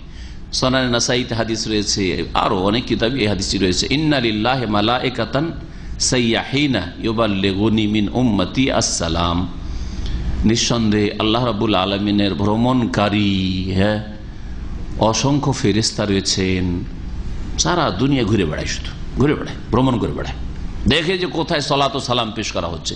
ইউবাল্লিগুনি মিন উম্মতি সালাম, আমার উম্মতের সালাম এই ফেরেশতারা পৌঁছে দেন, আমাকে পৌঁছে দেন। তো পৌঁছে দেওয়ার জন্য কারা নিযুক্ত আছে? কারা নিযুক্ত আছে? ফেরেশতারা। আল্লাহর পক্ষ থেকে একটা মাখলুক আল্লাহ সৃষ্টি করেছেন, যাদের ডিউটি হচ্ছে যে সারা দুনিয়া থেকে তোমরা সালাত এবং দুরূদ ও সালাম তোমরা কালেক্ট করো, আর কালেকশন করে তোমরা পেশ করো, সাথে সাথে পেশ করো নবী করিম সাল্লাল্লাহু আলাইহি সাল্লামের কাছে। বুঝা গেছে না? তারপরে যদি গায়ের জোরে বলেন যে সৌদি আরব যাচ্ছেন, হ্যাঁ সৌদি আরব, মদিনা শরীফ যাবেন, হ্যাঁ যাবো, একটু নবী পাকের রওজায় আমার সালামটা পৌঁছে দিন। করে না? করে না? আমাদের দেশের মানুষরা করে, বড় বড় আলেমরা করে।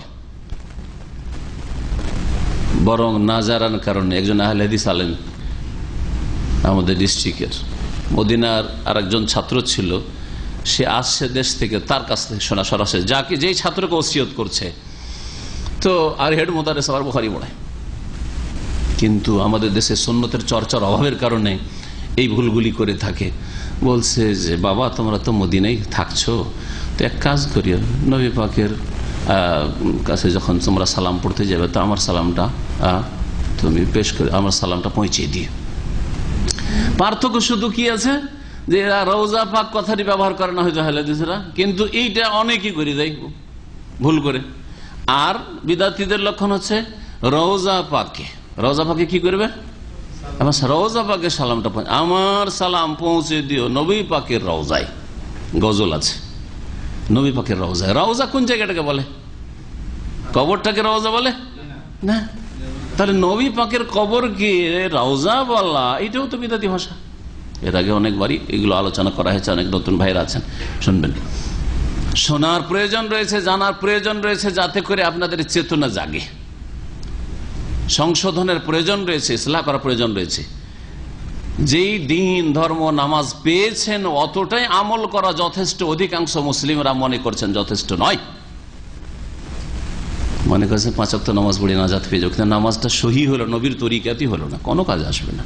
দরুদ পড়ছি অনেক নেকি পেয়ে যাব, নবীর তরিকাতেই হলো না, কোনো কাজ হলো না। নবী পাকের রওজায় পৌঁছাবে না। রওজা কবরকে বলা হয় না, কবরকে 3 ভাগে ভাগ করেছে আমাদের দেশের মানুষরা। জানেন না? শোনেন। রওজা, নবীর কবরের নাম হচ্ছে রওজা শরীফ। পীরদের কবর যদি কবর পূজা হয়, পাকা করা থাকার শিরিক হয়, যদি তওয়াফ হচ্ছে, চাদর চড়া আছে, আর দুধনাম খাসি মোরগ জবাই হচ্ছে, তাহলে কি? হ্যাঁ, যাদের মুরিদান আছে তার মাজার শরীফ। আর হ্যাঁ মিসকিন, হ্যাঁ বাপ মা আল্লাহর পরে বাপ মায়ের হক। বাপ মায়ের কবরকে কখনো বললো না মাজার শরীফ, আমার বাপের মাজার শরীফ বললো না কখনো। ওই মুরিদ জাহিল পীরের কবরকে তো মাজার শরীফ বলে, কিন্তু নিজের বাপের হক যে আল্লাহর পরে অবিল ওয়ালিদাইন ইহসান আল্লাহ বলছেন, বাপ মায়ের কবরকে কখনো বললো না যে আমার বাপের মাজার, মায়ের মাজার। বুঝা গেছে? সুতরাং এই দুটি নাম বর্জনীয়। রওজা বলবেন না কোনো কবরকে, মাজার বলবেন না কোনো কবরকে, সবগুলি হচ্ছে কবর। নবী সাল্লাল্লাহু আলাইহি ওয়াসাল্লামের কবরও কবর, আর আপনার জিলানির কবরও কবর, চিশতির কবরও কবর, আপনার কবরও কবর, আমার কবরও কবর, সবার কবর। আর কবর শরীফ না, মাজার শরীফও না, কবর শরীফও না। এই কবর শরীফ করতে গেলে কবর পূজা শুরু হয়, শয়তান চান্স পেয়ে যাবে যে এই কবরে কিছু পাওয়া যাবে। যখন কবরকে শরীফ বলা হচ্ছে তার মানে এখান থেকে কিছু পাওয়া যাবে। জি, কিছু পাওয়া যাবে না, ওকে দিতে হবে, দোয়া করতে হবে। নবী কারীম সাল্লাল্লাহু আলাইহি ওয়াসাল্লাম বলেন তোমাদের সালাত আমার সামনে পেশ করা হয়। কালু ইয়া রাসূলুল্লাহ, সাহাবীরা হে আল্লাহর রাসূল, ওয়া কাইফা তুরাজু সালাতুনা, আমাদের আলাইক, আপনার কাছে কেমন করে আমাদের দুরূদ পেশ করা হবে, সালাত পেশ করা হবে। ওয়াকাদ আরিমতা ইয়াকুলু বালিতা, অথচ আপনি মাটিতে গিয়ে সরে পচে যাবেন, যেমন মানুষ মারা গেলে সরে যায়, পচে যায়, নিশ্চিহ্ন হয়ে যায়, ওই রকম হয়ে যাবেন। এটাই ধারণা সাহাবাই কেরামদের, সবার হয়, নবীর ওই রকমই হবে। তাহলে আপনার কাছে কেমন করে পেশ করা হবে? ফাকালা, বললেন নবী সাল্লাল্লাহু আলাইহি ওয়াসাল্লাম, ইন্নাল্লাহ আযজা ওয়া জাল হারামা আলাল আরদি আন তাকুলা আজসাদাল আম্বিয়া, বা ইন্নাল্লাহ আযজা ওয়া জাল হারামা আলাল আরদি আজসাদাল আম্বিয়া, দুই ভাবে রিওয়ায়াত রয়েছে। আল্লাহ রাব্বুল আলামিন হারাম করেছেন জমিনের উপর, মাটির উপর নবীগণের দেহ ভক্ষণ করা। নবীদের দেহকে খেতে পারবে না, পচাতে পারবে না, সরাতে পারবে না, কখনো পারবে না। শুধু আমাদের নবীর কথা না, আম্বিয়া বলা হয়েছে। তাহলে এখানে এটাও ভালো করে মনে রাখবেন, কারণ যদি সূক্ষ্মভাবে যদি না বুঝেন তো আমাদের নবীর না। মুসা আলাইহিস সালামেরও দেহ খেতে পারবেন মাটিতে, নূহ আলাইহিস সালামেরও না, যে কোনো নবীর রসুলের। আল্লাহ হারাম করেছেন এই মাটির উপর, মাটির ক্ষমতা নেই যে কোন নবীর দেহকে খেতে পারে। হাদিস আবু দাউদের 883 নম্বর হাদিস, মুসনাদ আহমদে রয়েছে, নাসাইতে রয়েছে, ইবনে মাজায় রয়েছে, ইবনে হিব্বান মুস্তাদরাকে রয়েছে। আল্লামা আলবানী রাহিমাহুল্লাহ সহিহ বলেছেন হাদিসটিকে, 2212 নম্বর সহিহুল জামের। আর একটি ক্ষেত্র হচ্ছে দোয়ার কথা বলা হয়েছে এর আগে, না? যে কোনো দোয়াতে আপনি যখন নিজের জন্য দোয়া করবেন, আল্লাহর প্রশংসা দিয়ে শুরু করবেন। দোয়া করার তরিকা শিখেন, অনেকে দোয়া করার তরিকা জানেন না, সরাসরি আল্লাহর কাছে চাওয়া, নিজের জন্য চাওয়া শুরু করলো। অথবা তারও প্রয়োজন আছে, সবসময় আমাদের প্রয়োজন আছে নিজের, কিন্তু ওর চাইতে বেশি গুরুত্বপূর্ণ ওর স্ত্রী অসুস্থ, ও ছেলে অসুস্থ, দোয়া বিসমিল্লাহ দিয়ে শুরু করেছে, আল্লাহ আমার ছেলেকে ভালো করে দাও না, এটা তরিকা না দোয়া করার। দোয়া করার তরিকা হচ্ছে প্রথম আল্লাহ পাকের প্রশংসা করবেন, আলহামদুলিল্লাহ রাব্বিল আলামিন, হ্যাঁ, আল্লাহুম্মা লাকাল হামদ, আল্লাহর প্রশংসা দিয়ে, জি।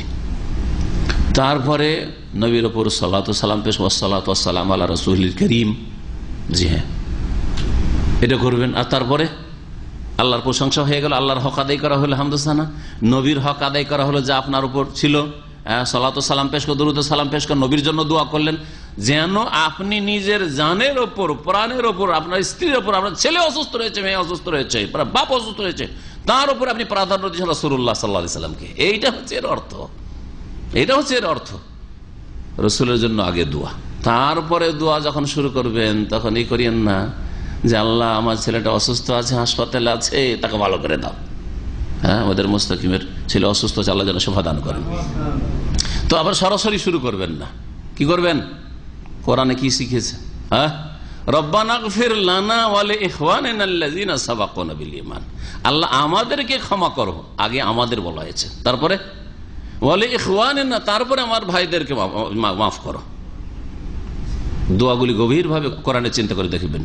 আর একটি দোয়া বলি, রব্বিগফিরলি ওয়া লিওয়ালিদাইয়া, বাপ মায়ের হক আল্লাহর পরে বললাম, তাই না? তারপরে দোয়ার ক্ষেত্রে নিজের থেকে শুরু করতে হবে, কারণ আপনি আল্লাহর রহমতের বেশি মুখাপেক্ষী আমি আমার দুনিয়া আখিরাতের কল্যাণের জন্য। তারপরে বাপ মায়ের, আমার রহমতের বেশি দরকার, হ্যাঁ, আমার আল্লাহর বরকতের বেশি দরকার। সুতরাং রব্বিগফিরলি ওয়া লিওয়ালিদাইয়া, আল্লাহ আমাকে মাফ করে দাও, ওয়া লিওয়ালিদাইয়া, এবং আমার মাতা পিতাকে মাফ করে দাও, ওয়া লিমান দাখালা বাইতিয়া মুমিনা। নবী আলাইহিস সালাম এইভাবে দোয়া করেছেন, জি হ্যাঁ। তার নিজের থেকে শুরু করবেন দোয়াতে, শেষখানে যখন শেষ করবেন আবার আপনি সেখানে নবী সাল্লাল্লাহু আলাইহি ওয়াসাল্লামের উপর দরুদ সালাম, সাল্লাল্লাহু নবিয়্যিনা মুহাম্মদ, এইভাবে, অথবা সুবহান রাব্বিকা রাব্বিল ইজ্জাতি আম্মা ইয়াসিফুন ওয়া সালামুল মুরসালিন আলহামদুলিল্লাহ, এইভাবে। যখন কোনো বালা মুসিবত আসবে আপনার উপর, বালা মুসিবত আসবে, অথবা ভুল করেছেন, গুনাহ করেছেন, আল্লাহর কাছে ক্ষমা চাইছেন, তওবা করছেন, মাগফিরাত চাইছেন, দুটো ক্ষেত্র করা যেতে পারে, 11 হয়ে গেল। কি করবেন? নবী সাল্লাল্লাহু বেশি বেশি দুরূদ পেশ করবেন। নবীর জন্য বেশি বেশি যদি আপনি দোয়া করেন, সালাতু সালাম দরুদ সালাম মানে কি? নবীর জন্য বেশি বেশি দোয়া করা। তো নবীর জন্য যদি বেশি বেশি দোয়া করেন, অথচ আপনার প্রয়োজন, আপনার পালা মুসিবত আছে, হ্যাঁ, আপনার গুনাহ আছে, তওবা করতে চাইছেন, তার আগে নবীর জন্য দোয়া করছেন আপনি, তাহলে আপনার গরজটাও আল্লাহ পুরো করে দেবেন, আপনার গরজটা পুরো করে দেবেন। এই মর্মে একটা হাদিসের ছোট্ট অংশ শোনাই। উবাই বিন কাব রাদিয়াল্লাহু তাআলা বলছেন, কুলতু, আমি বললাম, নবী সাল্লাল্লাহু আলাইহি ওয়াসাল্লাম যখন দুরূদ সালামের খুব ফজিলত বললেন, তখন আজ আল্লাকা সলাতি কুল্লাহা, আপনার জন্য কি তাহলে সম্পূর্ণ দোয়াটাই আমি আপনার জন্য করব? আমি দোয়া করতে গিয়ে আমার প্রয়োজন, আমার ছেলে মেয়ের প্রয়োজন, কিন্তু যত ফজিলত শুনলাম সালাত ও সালামের, সালাতের, দুরুদের, তাহলে পুরো দোয়াটাই কি আমি আপনার জন্য করব? শুধু সালাত পেশ করব, এই দিয়ে আমার সব গরজ পুরা হবে? তখন বললেন, এজান তুকফা হাম্মুকা ওয়া ইয়াগফিরু লাকা যামবুকা বা ইউগফারু লাকা যামবুকা, মাজহুল করে পড়লেন, বা ইউগফারু লাকা যামবুকা। তুকফা হাম্মুকা, যদি তুমি তোমার দোয়াতে পুরোটাই দুরূদ পড়ো, তাহলে তোমার দুশ্চিন্তা দূর করার জন্য যথেষ্ট হবে, বালা মুসিবত দূর করা যথেষ্ট হবে। ওয়া ইউগফারু লাকা যামবুকা, আর তোমার গুনাহ মাফ করে দেওয়া হবে, তোমার গুনাহ মাফ করে দেওয়া হবে। তাহলে গুনাহ হয়েছে বুঝতে পারছেন, আর সবসময় গুনাহ হচ্ছে, বেশি বেশি দুরূদ সালাম পেশ করলে গুনাহ মাফ হয়। হাদিস রয়েছে তিরমিজিতে এবং হাদিস হাসান। নবী করিম সাল্লাল্লাহু আলাইহি ওয়াসাল্লামের যখন যখন নাম আসবে, আমি 11টার ওয়াদা করেছি, 11টা পুরো হয়ে গেছে, যখন যখন নাম আসবে, এটা আম ভাবে জানেন, নবী সাল্লাল্লাহু যখনই নাম আসবে সাল্লাল্লাহু আলাইহি ওয়াসাল্লাম, লিখাতে নাম আসুক অথবা বলাতে নাম আসুক।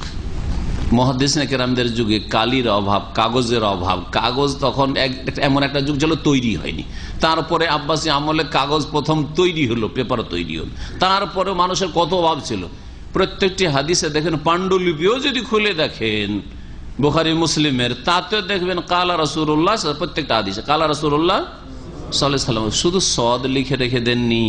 যেমন কিছু ইসলামিক লেখক, মুসলিম লেখক কি করে, নবীর নামের পরে সাহা বিসর্গর, হ্যাঁ, দিয়ে রাখে না, বা দ বিসর্গ, মানে দুরুদ আপনি পড়ে নেন, আপনাকে বললাম আপনি পড়ে নেন, আমি লিখবো না। এই নেকি থেকে বঞ্চিত লেখকগুলো। মুহাদ্দিসিনদের তরিকা এটা না, তাদের কাছে উত্তম আদর্শ রয়েছে।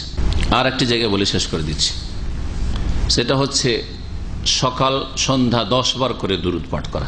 সকাল সন্ধ্যা 10 বার করে দুরুদ পাঠ করা। আল্লাহুম্মা সাল্লি আলা মুহাম্মদ ওয়া আলা আলি মুহাম্মদ, আল্লাহুম্মা বারিক আলা মুহাম্মদ ওয়া আলা আলি মুহাম্মদ ইন্নাকা হামিদুম মাজিদ পর্যন্ত এই মর্মে হাদিসটা শোনানোর প্রয়োজন রয়েছে।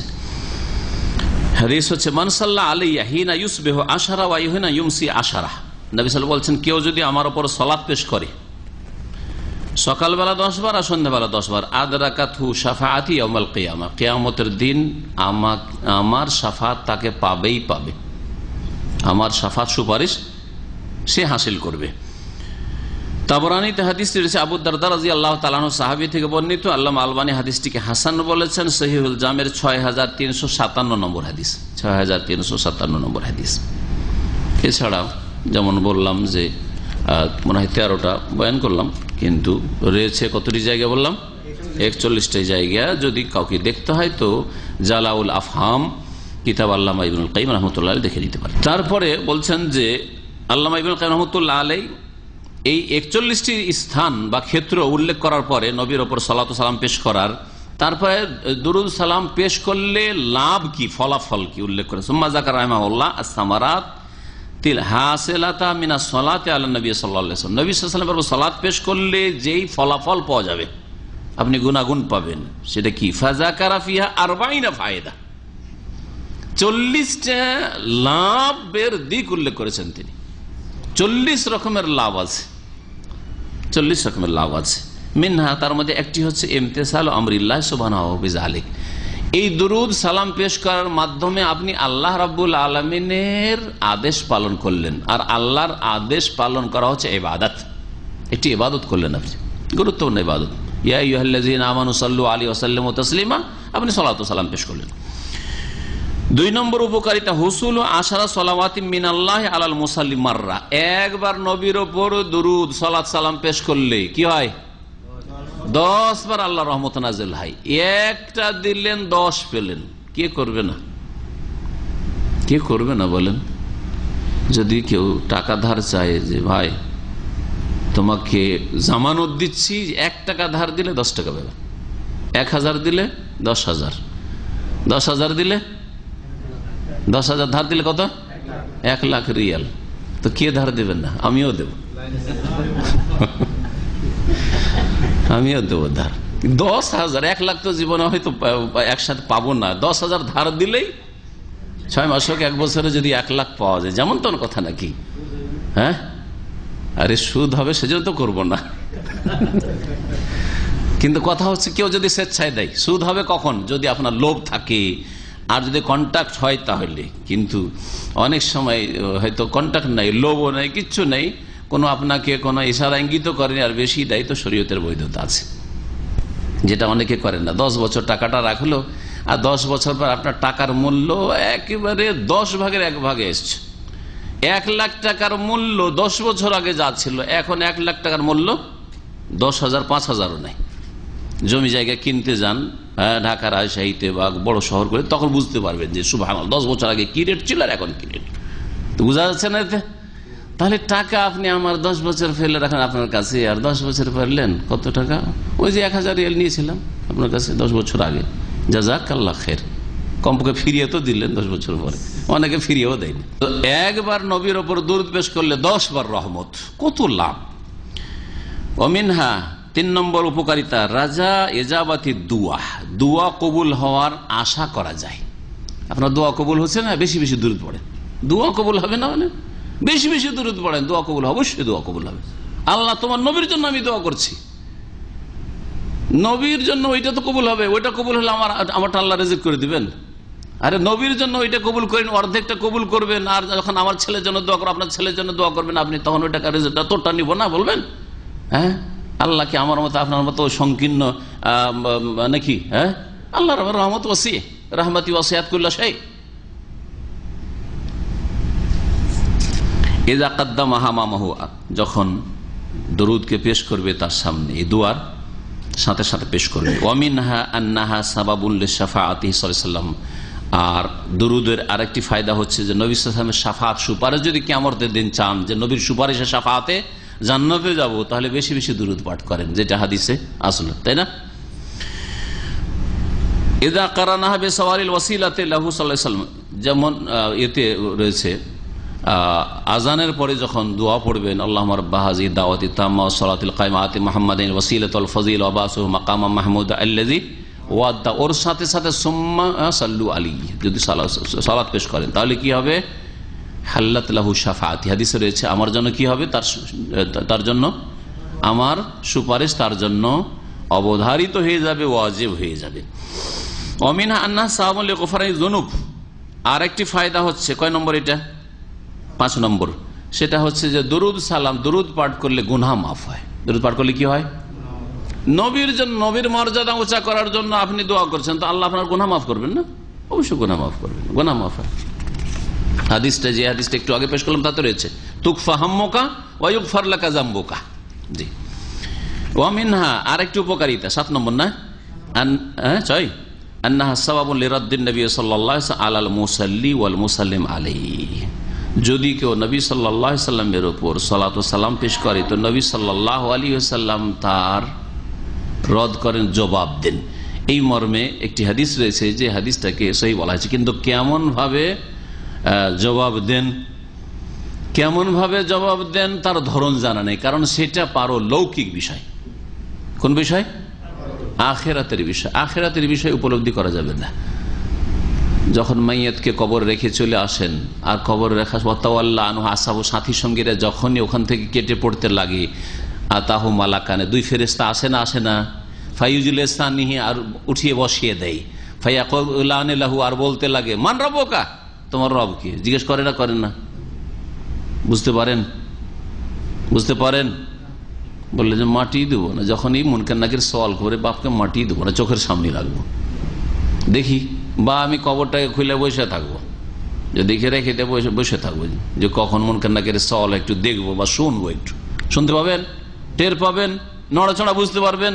ও আলাদাই জগৎ। ওই জগতে হচ্ছে যে এই দুনিয়ার চোখ দিয়ে ওই জগৎকে দেখাই যাবে না, আর এই দুনিয়ার ব্রেন বুদ্ধি দিয়ে ওটাকে উপলব্ধিও করা যাবে না। ওয়ালাকিন লা তাশউরুন, আল্লাহ বলছেন শহীদদের জীবন রয়েছে, কিন্তু তোমরা তা উপলব্ধি করতে পারবে না, ক্ষমতা নেই তোমাদের।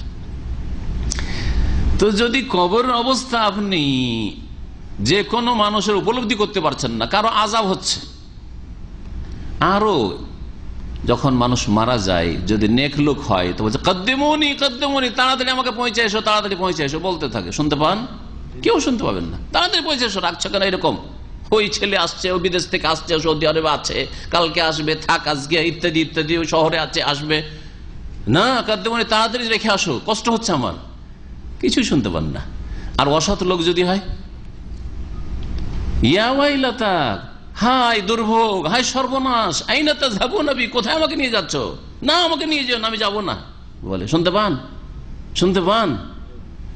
মাইয়াত আমাদের সামনে, চোখের সামনে যাচ্ছে, শত যাচ্ছে, অশত যাচ্ছে, আর 2-এর 1 কথা অবশ্যই বলে, কিন্তু কেউ শুনতে পাই না, চোখের সামনেই তো আমরা শুনতে পাই না। তো নবী করিম সাল্লাল্লাহু আলাইহি ওয়াসাল্লাম সালামের জবাব দেন, ইল্লা রাদ্দাল্লাহু আলাইহি রূহি, যদি হাদিস সহিহ হয়। প্রথম কথা ইখতিলাফ রয়েছে, একদল যঈফ বলেছেন, কিন্তু নাসিরুদ্দিন আলবানী সেটাকে হাসান বা সহিহ বলেছেন, আর অনেকে হয়তো বলেছেন। সেজন্য বলছে যদি সহিহ হতো, সেটা কি বলবো? বারজাখী জগৎ, সেটা আলামে বারজাখ, পারলৌকিক জগৎ, যেটা দুনিয়ার বিদ্যা, বুদ্ধি, জ্ঞান, গরিমা, চক্ষু, দৃষ্টি এসব দিয়ে উপলব্ধি করা যায় না। জি, আল্লাহ ভালো জানি, আল্লাহু আলাম। ফাসসালাওয়াতুল্লাহি ওয়া সালামু আলা হাযান নবিয়্যিল কারীম সাল্লাল্লাহু আলাইহি ওয়াসাল্লাম। আল্লাহ পাকের সালাত এবং সালাম বর্ষিত হোক নবী করিম সাল্লাল্লাহু আলাইহি ওয়াসাল্লামের উপর। আচ্ছা, একটি কথা বলে শেষ করব, সালাত সালামের কথা। আল্লাহ পাক রহমত নাজিল করেন নবী সাল্লাল্লাহু আলাইহি ওয়াসাল্লাম, বা আল্লাহ পাক ভালো গুণ চর্চা করেন নবীর, এটা হচ্ছে সালাত, তাই না? আর ফেরেশতারা নবী সাল্লাল্লাহু আলাইহি ওয়াসাল্লামের জন্য কি করেন? ইস্তিগফার করেন, রহমতের দোয়া করেন, ঠিক না? দোয়া করেন, রহমতের দোয়া করেন। আমরা কি আল্লাহ বলছেন ইয়া আইয়ুহাল্লাযীনা সাল্লু, তোমরাও সালাত পেশ করো, সালাত করো। তবে আমরা সালাত পেশ না করি, আল্লাহকে বলছি। আল্লাহ বলছেন যে তোমরা সালাত পেশ করো, কার ওপর? নবীর ওপর, তাই না? আর আমরা আল্লাহকে বলছি আল্লাহুম্মা সাল্লি আলা মুহাম্মদ, আল্লাহ তুমি সালাত পেশ করো। কেমন কথা হইল? বুঝলেন আমার যুক্তিটা? প্রশ্ন বুঝলেন? আল্লাহ আমাদেরকে বলছেন ইয়া আইয়ুহাল্লাযীনা আমানু সাল্লু আলাইহি ওয়া সাল্লিমু তাসলিমা, হে মুমিনরা তোমরা সাল্লু আলাইহি, নবীর উপর সালাত পেশ করো, ওয়া সাল্লিমু তাসলিমা, আর সালাম পেশ করো।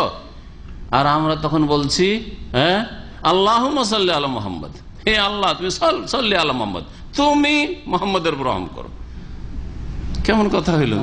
হ্যাঁ, আল্লাহ বলছেন আমাদেরকে করতে, আর আমরা বলছি আল্লাহ তুমি করো। তো এটা কি কেমন কথা হইল? এভাবে করতে হবে? কি যুক্তি আছে এখানে?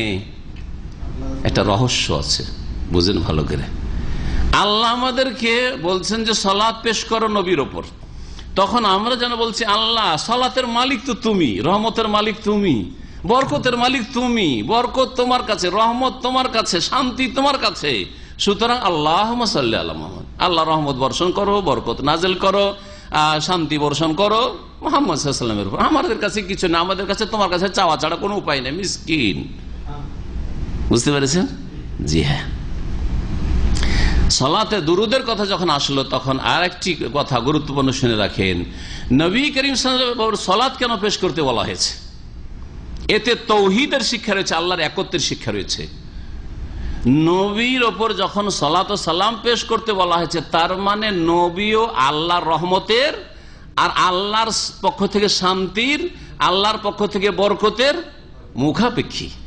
আর যিনি মুখাপেক্ষী হন তিনি উপাস্য হতে পারেন না, হ্যাঁ, তিনি পূজনীয় হইতে পারেন না, তার জন্য সেজদা নাই, হ্যাঁ, তিনি আলেমুল গায়ব হতে পারেন না, তিনি হাজির নাজর হইতে পারেন, তার মধ্যে রুবুবিয়তের আল্লাহর কোনো গুণ থাকতে পারে না। বুঝা গেছে? বরং তিনি বান্দা, তিনিও মুহতাজ। যেমন আমরা মুখাপেক্ষী আল্লাহ রহমতের, নবী সাল্লাল্লাহু আলাইহি ওয়াসাল্লামের মুখাপেক্ষী, যদিও সমান মুখাপেক্ষী না হই, কিন্তু বান্দা হিসাবে তিনিও আল্লাহর রহমতের মুখাপেক্ষী। এই জন্য নবী করিম সাল্লাল্লাহু আলাইহি ওয়াসাল্লাম বলেছেন যে লা ইয়াদখুলা আহাদুকুমুল জান্নাতা, আহাদুম মিনকুমুল জান্নাত বা আহাদুকুমুল জান্নাতা ইল্লা বিরহমাতি, তোমাদের মধ্যে কেউ আল্লাহর রহমত ছাড়া জান্নাতে যেতে পারবে না। তখন সাহাবীরা বলছে ওয়ালা আনতা ইয়া রাসূলুল্লাহ, আপনিও? আপনি আপনার আমল দিয়ে জান্নাত যাবেন, আপনার ইবাদত বন্দেগী দিয়ে জান্নাতে যাবেন, আমরা না হয় হ্যাঁ পাপী গুনাহগার, আমরা আল্লাহর রহমতে জান্নাতে যাবো। আল্লাহর রহমত হলে, রহমত না হলে জান্নাত যেতে পারবো না। ওয়ালা আনা, এমনকি আমি ইল্লা ইয়াতাগাম্মাদানি আল্লাহু বিরহমাতিন মিনহু, আল্লাহ যদি আমাকেও রহমত দিয়ে না ঢাকেন তো আমারও ক্ষমতা নেই। তাহলে বোঝা গেল যে নবী সাল্লাল্লাহু আলাইহি ওয়াসাল্লাম জান্নাতের মালিক নন, জাহান্নামের মালিক নন, নবী সাল্লাল্লাহু দুনিয়া আখিরাতের মালিক না। হ্যাঁ, নবী সাল্লাল্লাহু আলাইহি ওয়াসাল্লাম অসুস্থ হইতেন, তিনিও আল্লাহর কাছে বালা মুসিবত থেকে উদ্ধার কামনা করতেন। নবী করিম সাল্লাল্লাহু আলাইহি ওয়াসাল্লামের সুখ দুঃখ হইতো, শোক হইতো, নবী করিম সাল্লাল্লাহু আলাইহি ওয়াসাল্লাম আল্লাহকে ডাকতেন। হ্যাঁ, বদরে আল্লাহকে ডেকেছেন, হুনাইনে আল্লাহকে ডেকেছেন, ওহুদে আল্লাহকে ডেকেছেন, নবী করিম সাল্লাল্লাহু আলাইহি ওয়াসাল্লাম খন্দকে আল্লাহকে ডেকেছেন সাহায্য কামনার জন্য। তো দরুদের মাধ্যমে শিখানো হয়েছে যে খবরদার সিজদা নবীকে দিয়ে দিও না, সিজদা আল্লাহর জন্য। হ্যাঁ, দোয়া করবে মাদাদ ইয়া রাসূলুল্লাহ করিও না, কারণ উনি তো সালাত সালামের মুহতাজ মুখাপেক্ষী, তো উনি আবার কি করে তোমাকে দেবেন যে তুমি বলে মাদাদ ইয়া রাসূলুল্লাহ, হে আল্লাহ রাসূল মদদ করেন। তো এই দুরুদ সালামে তৌহিদ, আল্লাহর একত্বের শিক্ষা দেওয়া হয়েছে, যেটা হচ্ছে দিনের মৌলিক বিষয়। যার তৌহিদ নেই, আল্লাহর একত্ব নেই, সামান্যতম শিরক আছে, তার কোন ইবাদত বন্দেগী তাকে জান্নাতে নিয়ে যেতে পারবে না। লাইন আশরাকতা লা ইয়াহবাতান্না আমালুক। আল্লাহ পাক যেন বোঝার তৌফিক দান করেন, এবং সালাত সম্পর্কে যে আলোচনাগুলি হইল সেগুলি শুনে আল্লাহ পাক আমাদের সকলকে যেন উপকৃত করেন। আর যদি কোনো ভুল ভ্রান্তি হয়ে থাকে তো আল্লাহ পাক যেন মাফ করে দেন। ওয়া সাল্লাল্লাহু আলা নবিয়িনা মুহাম্মদ ওয়া আলা আলিহি ওয়া সাহবিহি আজমাইন। কিন্তু দাদা একটা চোরা রাস্তা আছে। এখন চোরা রাস্তা যদি কারো কাছে সৌদি আরব থেকে ধোকা দিয়ে, যারা ওদের তর্জমা কোরআন যেটা শাব্বির আহমদ উসমানীর আগের যেটাই বড় সাইজে ছাপিয়েছিল উর্দু তর্জমা, ওইটা যদি নিয়ে আসতে হবে, সূরা ফাতিহা তফসিরে যে শিরক ঢুকানো আছে ওই টিকাতে, ওইটা যদি আনতে পারেন, যেটা ব্যান করা হয়েছে যেন ব্যান করা, যেমন মারিফুল কোরআন বাংলাটা ব্যান করা হয়েছে খান সাহেবের, তার আগে ব্যান করা হয়েছে উর্দুতে বড় সাইজে যেটা আসতো, আর তারপরে তো উর্দুতে এই ছোট সাইজে এটা ছাপানো হয়েছে। তো কথা হচ্ছে যে ওটা যদি নিয়ে আসতে পারে তাহলে প্রমাণ করি দেবো ওরা কিভাবে মানুষকে ধোকা দেয়। ওদের কাছে একটা ফাঁক আছে, সেটা হচ্ছে যে আল্লাহ রাব্বুল আলামিন হচ্ছে গায়েব সম্পর্কে হাকিকি আলেম গায়েব, সত্যিকার অর্থে। আর এরা হচ্ছে কিরকম, হ্যাঁ, ওলি আউলিয়া, হ্যাঁ, গৌস কুতুব, এরা আল্লাহ প্রদত্ত ক্ষমতায় করেন। হাকিকি আর আতাই বেরলভীর এই ভাষাতে বলেছে। আর এই একই সুফি আকিদা এদের আকিদা তো আছে, ওখানে রয়েছে যে ইয়াকা নাস্তাইনের তফসিরে এই শিরকি কথাটি রয়েছে। আর ওখানে এমন চালাকির সাথে বলেছে শাব্বির আহমদ উসমানী, মাহমুদুল হাসানের তরজমা আর ওই টিকাটা আছে শাব্বির আহমদ উসমানী, এই দুটো দেওবন্দীদের বড় আলেম। তো ওটা যদি সামনে পড়ে শুনে কারো কাছে যদি থাকে, আমার কাছেও ছিল দীর্ঘদিন, কিন্তু এতদিন সংরক্ষণ করা হয়তো যায় না, কোথায় যে গেছে খুঁজে পাচ্ছে না। এই বইগুলি যদি থাকতো না, তাহলে ওদের কিতাব থেকে কোরআনের তরজমাতে শিরক ঢুকানো, সূরা ফাতিহাতে, সেই জন্য সৌদি আরবে ব্যান্ড হয়েছে। ওখানে আছে হাকিকি আর গায়ের হাকিকি। হ্যাঁ, বলছে ওলি আউলিয়াকে যদি গায়ের হাকিকি মনে করে আর মাহাজ ওয়াস্তা ইলাহির रहमत इलाही समझ के उनसे इस्तिआनत जाहिरी करे तो ये दर हकीकत हक ताला ही से इस्तिआनत है। এগুলো তাদের উর্দু ভাষা, বোঝা গেছে। তো এগুলোর ব্যাখ্যা করে এখানে একটা বাঙালি মানুষকে বুঝাইতে হলে একটা এক শব্দ শব্দ ব্যাখ্যা করতে হবে। আর এইরকম মৌখিক বলে হবে না, যদি তফসিরটা দিতে পারেন, কারণ আমরা তো থাকছি সৌদি আরবে, আর এইসব কিতাব হয় ভারতে পাবেন আর না হয় পাকিস্তানে পাবেন, মুশকিলটা হচ্ছে এটা।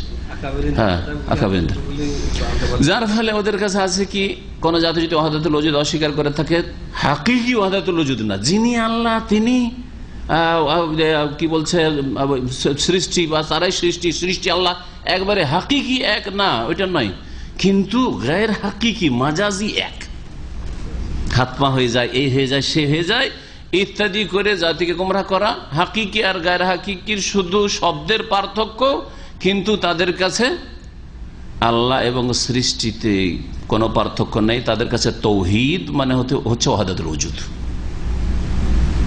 বোঝা গেছে। তাওহীদ মানে তাদের কাছে ওয়াহদাতুল ওজুদ। কথা হচ্ছে এই বিষয়গুলো আলোচনা করলে, এখন ওরা যে ওই শব্দগুলো ব্যবহার করেছে না, ওগুলোকে ভেঙে এই করতে হবে যে বলেছে কি, ধোকা দিচ্ছে এইভাবে। তো ওদের কিতাব থেকে তো পড়া হয়েছে, তো ওদের কিতাবে তাহলে এরকম কেন? এক জায়গায় বলবে যে আমরা হাকিকি ওয়াহদাতুল ওজুদ মানি না, এটা গলত হয়, আর আরেক জায়গায় বলছে যে হ্যাঁ এটাই তাদের কিতাব থেকে পড়ে শোনানো হয়েছে। ওই যে বেশ্যা জেনা করছে, তাজকিরাতুর রাশিদে আছে গঙ্গোহীর, বেশ্যা জেনা করছে, সে যেন লজ্জায় পীর সাহেবের দরবারে আসে না। বলছে কি ব্যাপার, ও বেশ্যাকে আবার মনে রেখেছে পীর সাহেব? কয়েকটা মহিলা এসে, কিন্তু বেশ্যাটা আসেনি, লজ্জায় আসেনি। কি লজ্জায় মুখ দেখাতে যাব, তা আসে নাই। তো বলছে যে ওই মহিলা কোথায়? নিশ্চয়ই সুন্দরী লেগেছে, মেকআপ টেকআপ করে আসে বেশ্যা মহিলা যখন, তো সুন্দরী লেগেছে হয়তো। ভারতের ঘটনা এটা, কোন কাল্পনিক ঘটনা না, ভারতের ঘটনা। পীর সাহেব জামেন আলী পীর তাদের দেবন্দীদের বলছে যে ফলা কেদার কোথায়, ও নেই আইয়ে শর্মাতি হে।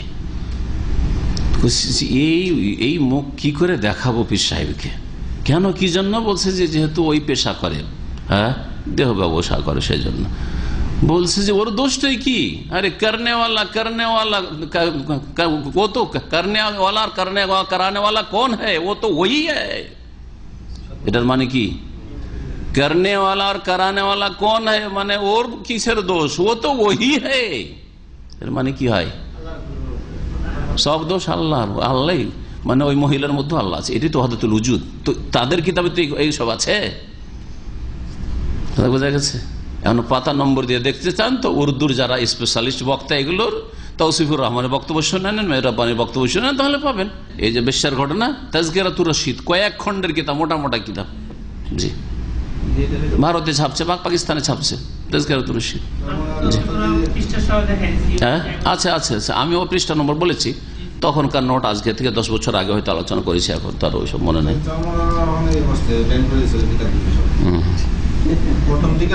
হ্যাঁ হ্যাঁ,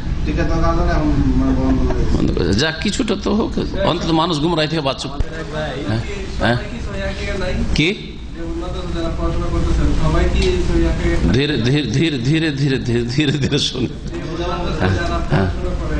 হ্যাঁ, অনেকে আছে সাধারণ যারা, তারা বুঝে না যে আমাদের বুজুর্গানের দিনের আকিদাতে এত ভেজাল ছিল, এত শিরক আছে, এত গুমরাহি আছে, এটা জান না।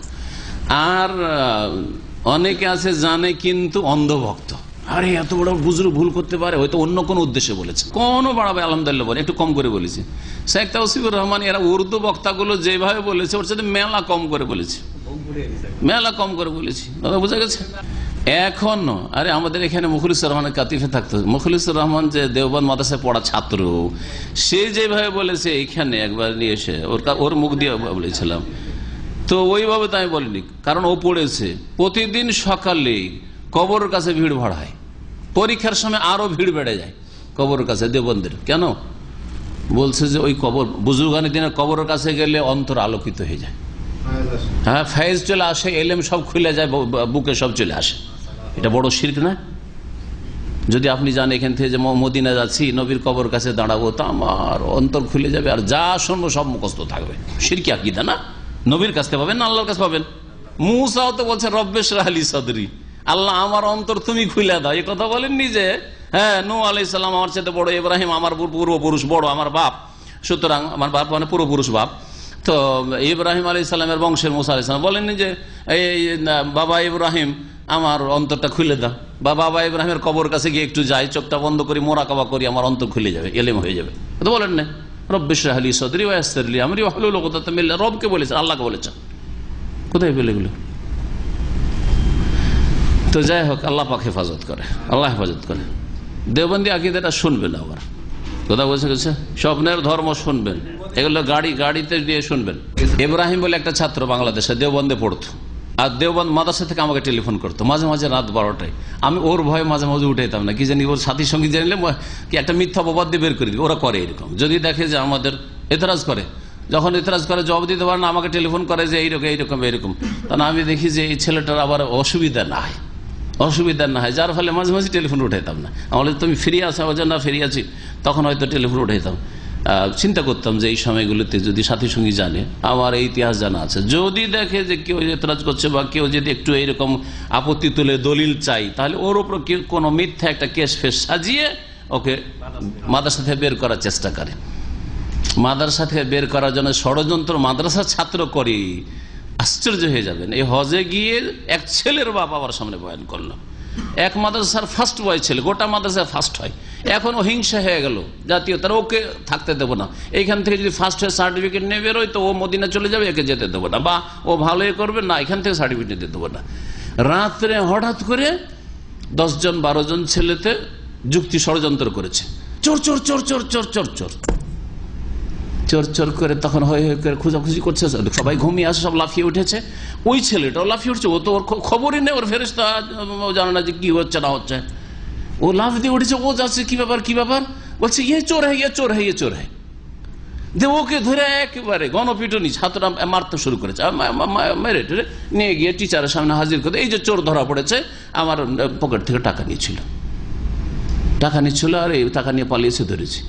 দেখি টাকা চেক করলো, ওর কাছে টাকা ছিল বেশি, কারণ ও তারাবি পড়িয়েছে, ও ওখানে অনেক টাকা পেয়েছে, তারপরে তার বাবা টাকা পাঠিয়েছিল, এই করে 10-11 হাজার টাকা। আর ও টিচারের সন্দেহ হয়ে গেল যে এত টাকা পেলো কোথায়, চুরি করেছে, দিল মাদ্রাসা থেকে বের করে। ছেলের বাবা ছেলে দুইজনেই ছিল হজে আজিজিয়াতে, আমার সামনে বয়ান করে বাপ কেঁদেই ফেললো। কিন্তু আল্লাহ যদি আনতে, ছেলেটা মদিনায় পড়ে এখন, আর একদিন চোর সেজেছে, সে চোর করে চোর বানিয়েছে, সমকামীদের অপবাদ দিয়ে বের করেছে, এরকম ঘটনা আছে, এমনি অপবাদ দিয়ে দিল। তো যেসব পাপ হয় ওগুলো না শোনায় ভালো। আল্লাহ পাক রব্বুল আলামিন এদের অন্তরকে সোজা করে, আর ওদের অনিষ্ট থেকে আল্লাহ পাক এই কিয়াসটা করার ইখতিয়ার কে দিল? বোঝা গেছে? তাহলে অন্যরা কি মৃত, অন্যদের রুহের প্রাণ নাই? আল্লাহ তো বলছে শহীদরাও জীবিত। তারপরে এর কবরে আযাব হচ্ছে, কাফের কবরে আযাব হচ্ছে, জীবিত না তো কি করে কবর আযাব হচ্ছে? তো ওর হায়াতটা কেমন, কারও হায়াত জানার নাই। এই জন্য আহলে সুন্নাত ওয়াল জামাতের সঠিক আকীদা হচ্ছে পারলৌকিক বিষয়, মওতের পরে কি হচ্ছে না হচ্ছে এটা উপলব্ধি করার কারো ক্ষমতা নেই। এখন এটা না মেনে ওখান থেকে জীবিত আছে দাফন কেন করছেন? জীবিত আছে দাফন করিয়েন না, জীবিত মানুষ দাফন করা হারাম। যে যাকে দেখবেন যে হক জানতে চায়, আর এটা বিদাতি মোল্লা নয়, জনসাধারণ যারা শিক্ষিত তারা হক জানতে চায়, এরাকে হক থেকে বাধা প্রাপ্ত করে রাখা হয়েছে, কিন্তু ওরা বাতিল পড়ে রেখেছে, ওটাই ঠিক বাকিটা ভুল। বুঝা গেছে? যার ফলে ওদের সম্পর্কে ও তো আশা করে লাভ নেই। আমার দাওয়াতের তরিকাতে ওটা আমার করছে নেই যে কোনো বিদাতি আলেমকে ঠিক করতে হবে, আল্লাহ যদি আরো কোনো ওসিলাতে ঠিক করে দেয়, কিন্তু তার সাথে তর্কে বসে ঠিক করতে হবে, এটা আমার করছে নেই। কথা হচ্ছে যে যেখানে কোনো ক্ষেত্রে যখন শোনার কথা বলা হয়েছে, সেটা যদি শোনে যে এখন চলে যাচ্ছে ওরা, বোঝা গেছে, আর ওদের জুতার আওয়াজ শুনতে পাচ্ছে বিশেষ বিশেষ সময়, সব সময় মৃত শোনে না। কারণ কোরআন আল্লাহ বলেছেন যে ইন্নাকা লা তুসমিউল মাউতা, মৃতকে শোনাইতে পারো না। অমান্তা বেমুসমিন মালফিল কবুর, কবরে যারা চলে যায় তারা কেউ শোনে না। সাধারণ লোক শুনে না, অসাধারণ শোনে, কেউ শোনে না। বলান্তুম আসাবে, তোমরা আমার সাথী সঙ্গী, আর ইখওয়ানিল্লাযী আমার ভাইয়েরা পরে আসবে। এই আমার ভাইয়েরা পরে আসবে, এটা তো হাদিসের কথা। তখন ওটা মিথ্যা অপবাদ দেয় বেরলবিরা, রেজবিরা এরাকে, যে দেখো দেখো এরা বলছেন নবী বড় ভাইয়ের মতো। নবী বড় ভাইয়ের মতো না, আপনার বড় ভাইয়ের মতো না, কিন্তু তিনিও দিনী ভাই। তো নবীকে তো বাপ বলবেন না। নবী বাপ, কোন হাদিস আছে যে নবী আমাদের বাপ? কিন্তু কোরআন আছে ইন্নামাল মুমিনুনা ইখওয়া, মুমিনরা